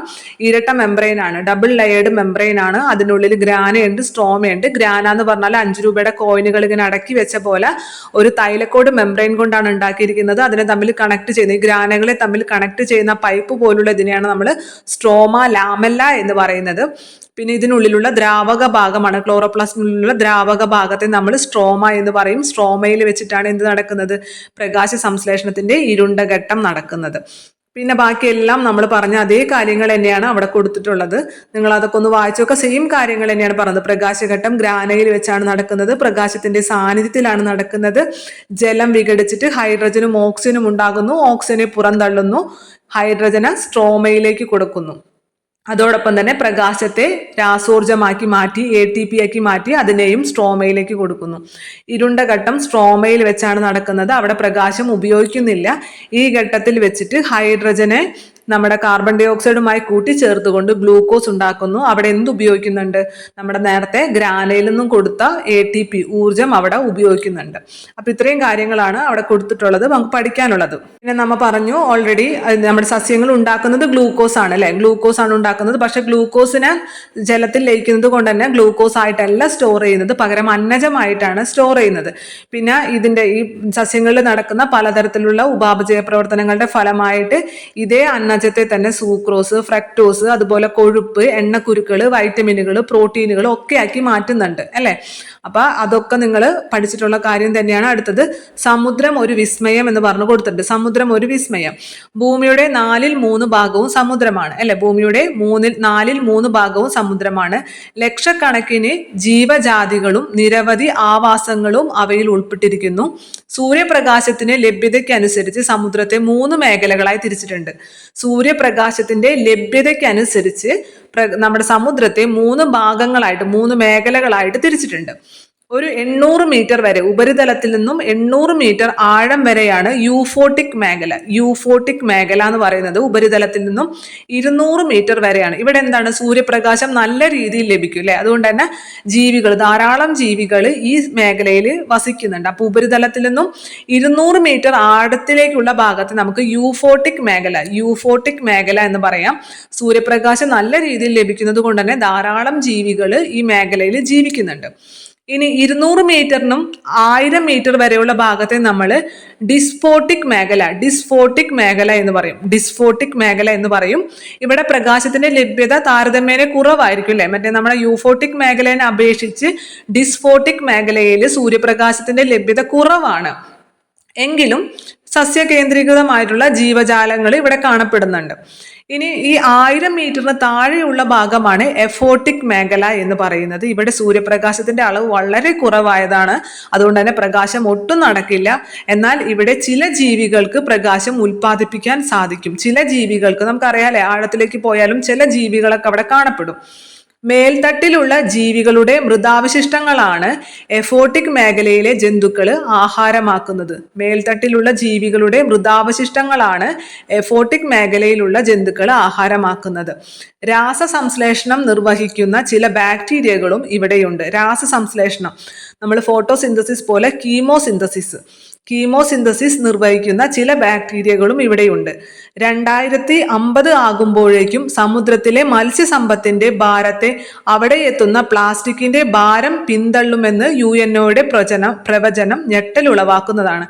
നമ്മുടെ സമുദ്രത്തിലുള്ള മത്സ്യസമ്പത്തിന്റെ ഭാരത്തിനെ എന്ത് മറികടക്കും, പ്ലാസ്റ്റിക്കിന്റെ ഭാരം മറികടക്കും എന്നാണ് UNO പറഞ്ഞിട്ടുള്ളത്. മനസ്സിലായി. അപ്പൊ ഇവിടെ നമുക്ക് മെയിൻ ആയിട്ട് പഠിക്കേണ്ട കാര്യം പ്രകാശത്തിന്റെ ലഭ്യതയ്ക്കനുസരിച്ച്, സൂര്യപ്രകാശത്തിന്റെ ലഭ്യതയ്ക്കനുസരിച്ച് സമുദ്രത്തെ 3 മേഖലകളായി തിരിച്ചിട്ടുണ്ട്. യൂഫോട്ടിക് മേഖല, ഡിസ്ഫോട്ടിക് മേഖല, എഫോട്ടിക് മേഖല. യൂഫോട്ടിക് മേഖല, ഡിസ്ഫോട്ടിക് മേഖല, എഫോട്ടിക് മേഖല. ഉപരിതലത്തിൽ നിന്നും 200 മീറ്റർ വരെ ആഴത്തിലാണ് യൂഫോട്ടിക് മേഖല. ഇവിടെ സൂര്യപ്രകാശം നന്നായി ലഭിക്കുന്നത് കൊണ്ട് തന്നെ ധാരാളം സസ്യങ്ങളും ജന്തുക്കളൊക്കെ ഉണ്ടാവും അല്ലെ. അതിനുശേഷം 200 മുതൽ 1000 മീറ്റർ വരെ ആഴത്തിലാണ് ഡിസ്ഫോട്ടിക് മേഖല എന്ന് പറയുന്നത്. പ്രകാശ ലഭ്യത പരിമിതമാണെങ്കിലും സസ്യകേന്ദ്രീകൃതമായിട്ടുള്ള ഒരു ജീവജാലങ്ങൾ തന്നെയാണ് അവിടെയും കാണപ്പെടുന്നത്. ഇനി 1000 മീറ്ററിന് താഴെയാണ് എഫോട്ടിക് മേഖല. എഫോട്ടിക് മേഖല എന്ന് പറയുന്നത് സൂര്യപ്രകാശത്തിന്റെ അളവ് വളരെ കുറവാണെങ്കിൽ പോലും ചില ജീവികളൊക്കെ അവിടെയും കാണപ്പെടുന്നുണ്ട്. ഈ ജീവികൾ എന്താണ്? എഫോട്ടിക് മേഖലയിലുള്ള ജീവികൾ മുകളിലത്തെ ജീവികളുടെ മൃതാവശിഷ്ടങ്ങൾ ഒക്കെയാണ് ഭക്ഷണമായിട്ട് സ്വീകരിക്കുന്നതെന്ന് പറഞ്ഞു. ഇനി അടുത്ത നമുക്ക് അറിയുന്ന കാര്യമാണ്, നമ്മുടെ അന്തരീക്ഷത്തിലെ ഓക്സിജന്റെ കൂടുതൽ പങ്കും ആരാണ് നൽകുന്നത്? ഈ ജലസസ്യങ്ങളും ആൽഗകളൊക്കെയാണ് നൽകുന്നത് അല്ലെ. നമ്മുടെ കരയിലുള്ള സസ്യങ്ങൾ നൽകുന്നതിനേക്കാൾ കൂടുതൽ ഓക്സിജൻ, അന്തരീക്ഷത്തിലെ ഓക്സിജൻ നല്ലൊരു ഭാഗവും സമുദ്രത്തിലെ ഉൽപാദകരാണ് പുറന്തള്ളുന്നത് എന്നുള്ള കാര്യം നമുക്ക് അറിയുന്നതാണ്. ഇനി ഈ സസ്യങ്ങൾ ആഹാരവും ഓക്സിജനും മാത്രമാണോ നമുക്ക് നൽകുന്നത്? അല്ല അല്ലെ. പലതരത്തിലുള്ള സുഗന്ധ ദ്രവ്യങ്ങൾ നൽകുന്നുണ്ട്, അതേപോലെ ഔഷധങ്ങൾ നൽകുന്നുണ്ട്, പിന്നെ റബ്ബർ, പരുത്തി, ഇങ്ങനെ വ്യാവസായിക പ്രാധാന്യമുള്ള പല വസ്തുക്കളും നമുക്ക് നൽകുന്നുണ്ട്. അതൊക്കെ നമുക്ക് അറിയുന്നതാണ്. അടുത്തത് കണ്ടൽ കാടിനെ കുറിച്ച് പറഞ്ഞിരിക്കുന്നത്. കണ്ടൽ കാടുകൾ എവിടെയാണ് കാണപ്പെടുന്നത്? കായലും കടലും ചേരുന്ന ഭാഗത്താണ് കണ്ടൽ കാടുകൾ കാണപ്പെടുന്നത്. കായലും കടലും കൂടി ചേരുന്ന ഭാഗത്താണ് കണ്ടൽ കാടുകൾ കാണപ്പെടുന്നത്. ഉപ്പുവെള്ളത്തിൽ വളരുന്ന 43 ഇനം കണ്ടൽ സസ്യങ്ങൾ കേരളത്തിലുണ്ട്. അപ്പൊ കായലും കടലും കൂടി ചേരുന്ന ഭാഗത്ത് നമുക്കറിയാം, വേമ്പനാട്ട് കായലും അറബിക്കടലും കൂടി ചേരുന്ന ഭാഗത്തൊക്കെ എന്താണ്, അവിടെയൊക്കെ കണ്ടൽ കാടുകൾ ഉണ്ട്. അപ്പൊ കായലും കടലും കൂടി ചേരുന്ന ഭാഗത്താണ് കണ്ടൽ കാടുകൾ കാണപ്പെടുന്നത്. ഉപ്പുവെള്ളത്തിൽ വളരുന്ന 43 ഇനം കണ്ടൽ സസ്യങ്ങൾ കേരളത്തിലുണ്ട്. നമ്മുടെ സംസ്ഥാനത്ത് 1975 70,000 ഹെക്ടർ കണ്ടൽക്കാടുകൾ ഉണ്ടായിരുന്നു. അതിൽ 98% നശിപ്പിച്ചു കഴിഞ്ഞു. അമൂല്യമായ സേവനങ്ങളാണ് കണ്ടൽക്കാടുകൾ നമ്മുടെ പരിസ്ഥിതിക്ക് നൽകുന്നത്. എന്തൊക്കെയാണ് ഈ കണ്ടൽക്കാടുകൾ നമ്മുടെ പരിസ്ഥിതിക്ക് നൽകുന്നത്? ഒന്നാമത്തത് മത്സ്യസമ്പത്തിന്റെ ഉറവിടമാണ്. ഇവ കണ്ടൽക്കാടുകൾ എന്ന് പറയുന്നത് ഈ കായലും കടലും കൂടി ചേരുന്ന ഭാഗത്തായതുകൊണ്ട് തന്നെ ഇവ മത്സ്യസമ്പത്തിന്റെ ഉറവിടമാണ്. പിന്നെ ജൈവ വൈവിധ്യത്തിന്റെ കലവറയാണ്. തീരപ്രദേശത്തെ മണ്ണ് സംരക്ഷണം നിത്യഹരിത വനങ്ങളെ അപേക്ഷിച്ച് 4-5 ഇരട്ടി കാർബൺ ഡൈ ഓക്സൈഡിനെ ആഗിരണം ചെയ്യുന്നതിലൂടെ ആഗോള താപനത്തിനെതിരായിട്ടുള്ള പ്രതിരോധം, സുനാമിയെ തടയൽ. അപ്പൊ കണ്ടൽക്കാടുകളുടെ സേവനങ്ങൾ ഇമ്പോർട്ടന്റ് ആണ്. മത്സ്യസമ്പത്തിന്റെ ഉറവിടമാണ്, ജൈവ വൈവിധ്യത്തിന്റെ കലവറയാണ്. തീരപ്രദേശത്തിന്റെ മണ്ണ് സംരക്ഷണമുണ്ട്, സുനാമിയെ തടയലുണ്ട്. തീരപ്രദേശത്തിന്റെ മണ്ണ് സംരക്ഷണം, സുനാമിയെ തടയൽ. പിന്നെ അതേപോലെ തന്നെ നിത്യഹരിത വനങ്ങളെ അപേക്ഷിച്ച് 4-5 ഇരട്ടി കാർബൺ ഡൈ ഓക്സൈഡിനെ ആഗിരണം ചെയ്യുന്നു. നിത്യഹരിത വനങ്ങളെ അപേക്ഷിച്ച് 4-5 ഇരട്ടിയിലധികം കാർബൺ ഡൈ ഓക്സൈഡിനെ അത് ആഗിരണം ചെയ്യുന്നുണ്ട്. അതുകൊണ്ട് തന്നെ ആഗോള താപനത്തിനെതിരായിട്ടുള്ള ഒരു പ്രതിരോധം കൂടിയാണ് കണ്ടൽക്കാടുകൾ എന്ന് പറയുന്നത്. ഇനി കണ്ടൽക്കാടുകളുടെ സംരക്ഷകനായിട്ടുള്ള കല്ലേൽ പൊക്കുടനെ കുറിച്ചിട്ടും അവിടെ നൽകിയിട്ടുണ്ട്. കണ്ടൽക്കാടുകളുടെ സംരക്ഷണത്തിലൂടെ അവയുടെ പാരിസ്ഥിതിക പ്രാധാന്യം ബോധ്യപ്പെടുത്തിയ പാരിസ്ഥിതിക പ്രവർത്തകനാണ് കല്ലേൽ പൊക്കുടൻ. 100,000-ലേറെ കണ്ടൽ തൈകൾ നട്ടുപിടിപ്പിച്ച അദ്ദേഹം കണ്ടലുകളെ അവയുടെ സ്വാഭാവിക ആവാസ വ്യവസ്ഥയിൽ വളരാൻ അനുവദിക്കണമെന്നുള്ള നിലപാട് ഉയർത്തിപ്പിടിച്ചു. പല സ്ഥലങ്ങളിലും നടത്തിയ കണ്ടൽ സംരക്ഷണ പ്രവർത്തനങ്ങൾക്ക് അംഗീകാരം എന്നോണം അദ്ദേഹത്തെ കണ്ടൽ പൊക്കുടൻ എന്ന് വിളിക്കുന്നു. പ്രകൃതിയോടുള്ള സ്നേഹം കണ്ടൽ കാടുകളുടെ സംരക്ഷണത്തിലൂടെ തെളിയിച്ച അദ്ദേഹത്തിന്റെ ആത്മകഥയാണ് കണ്ടൽ കാടുകൾക്കിടയിൽ എൻ്റെ ജീവിതം. കണ്ടൽ കാടുകൾക്കിടയിൽ എൻ്റെ ജീവിതം എന്നുള്ളത് ആരുടെ ആത്മകഥയാണ്? കല്ലേൽ പൊക്കുടന്റെ ആത്മകഥയാണ്. യുനെസ്കോയുടെ പാരിസ്ഥിതിക പ്രവർത്തന വിഭാഗം കണ്ടൽക്കാടുകളുടെ സംരക്ഷണത്തിൽ അദ്ദേഹത്തിന്റെ പേര് പരാമർശിച്ചിട്ടുണ്ട്. കണ്ടൽക്കാടുകളെ കുറിച്ച് പഠിക്കാൻ ഒരു സ്കൂൾ സ്വപ്നം ബാക്കി വെച്ചാണ് അദ്ദേഹം യാത്രയായത്. അപ്പൊ ഇത്രയും കാര്യങ്ങളാണ് അതിൽ പ്രധാനമായിട്ട് പഠിക്കേണ്ട അദ്ദേഹത്തിന്റെ ആത്മകഥ കണ്ടൽക്കാടുകൾക്കുള്ളിൽ എൻ്റെ ജീവിതം എന്നുള്ളതാണ്. പിന്നെ യുനെസ്കോയുടെ പാരിസ്ഥിതിക പ്രവർത്തന വിഭാഗം കണ്ടൽക്കാടുകളുടെ സംരക്ഷണത്തിൽ ആരുടെ പേര് പരാമർശിച്ചിട്ടുണ്ട്? ഈ കല്ലേൽ പൊക്കുടന്റെ പേര് പരാമർശിച്ചിട്ടുണ്ട്. 2015 അദ്ദേഹം മരണപ്പെട്ടത്. അപ്പൊ ഇത്രയും കാര്യങ്ങളാണ് നമുക്ക് പഠിക്കാനുള്ളത്. അതിലായാലും നമ്മുടെ ഇതിന്റെ ക്ലോറോപ്ലാസ്റ്റിന്റെ ഘടനയൊക്കെ പ്രത്യേകം ശ്രദ്ധിക്കുക. ആ തൈലക്കോട് മെംബ്രെയിൻ എന്നുള്ള കാര്യങ്ങളൊക്കെ ശ്രദ്ധിക്കണം. പിന്നെ അതേപോലെ തന്നെ അവിടെ ശ്രദ്ധിക്കേണ്ടത് നമ്മുടെ ഈ ഡിഫ്യൂഷൻ ഒക്കെ ഉണ്ടല്ലോ, osmosis, diffusion, facilitated diffusion, active transport, ആ ഭാഗങ്ങൾ. പിന്നെ അതേപോലെ തന്നെ നമ്മുടെ സസ്യങ്ങളിലും ജന്തുക്കളിലും അമീബയിലൊക്കെ ഈ ബാഹ്യ പരിസ്ഥിതിയിൽ നിന്നും പദാർത്ഥങ്ങൾ എങ്ങനെയാണ് കോശത്തിനകത്തേക്ക് പ്രവേശിക്കുന്നത് എന്ന് പറയുന്നില്ലേ, അതിൽ പ്ലാസ്മോഡെസ്മാറ്റ എന്നൊക്കെയുള്ള ടേമൊക്കെ പുതുതായിട്ട് ഉൾപ്പെടുത്തിയതാണ്. സസ്യങ്ങളിലാണ് തൊട്ടടുത്ത കോശങ്ങളെ തമ്മിൽ ബന്ധിപ്പിക്കുന്ന പ്ലാസ്മോഡെസ്മാറ്റ എന്ന് പറഞ്ഞ കോശദ്രവ്യ പാതയിലൂടെയാണ് പദാർത്ഥങ്ങൾ കടന്നു പോകുന്നത്. അപ്പോൾ ആ പുതിയ ടേമുകളൊക്കെ കൊണ്ടുവന്നത് പ്രത്യേകം ശ്രദ്ധിച്ച് പഠിക്കാം. ഇന്നത്തെ ക്ലാസ് നിങ്ങൾക്ക് ഉപകാരപ്പെട്ടു എന്ന് വിശ്വസിക്കുകയാണ്. എന്തെങ്കിലും പോരായ്മകൾ ഉണ്ടെങ്കിൽ തീർച്ചയായിട്ടും കമൻറ്റ് ചെയ്യണം. നല്ല ക്ലാസ് നല്ലതാണെങ്കിലും നിങ്ങൾ കമൻറ്റ് ചെയ്യണം. നിങ്ങളുടെ കമൻറ്റുകളാണ് അടുത്ത ക്ലാസ് എടുക്കാനും കൂടുതൽ ക്ലാസ്സുകൾ മെച്ചപ്പെടുത്താനുള്ള പ്രചോദനം എന്ന് പറയുന്നത്. ഇന്നത്തെ ക്ലാസ് നിങ്ങൾക്ക് ഉപകാരപ്പെട്ടു എന്നുള്ള വിശ്വാസത്തോടു കൂടി തന്നെ നിർത്തുന്നു. നന്ദി.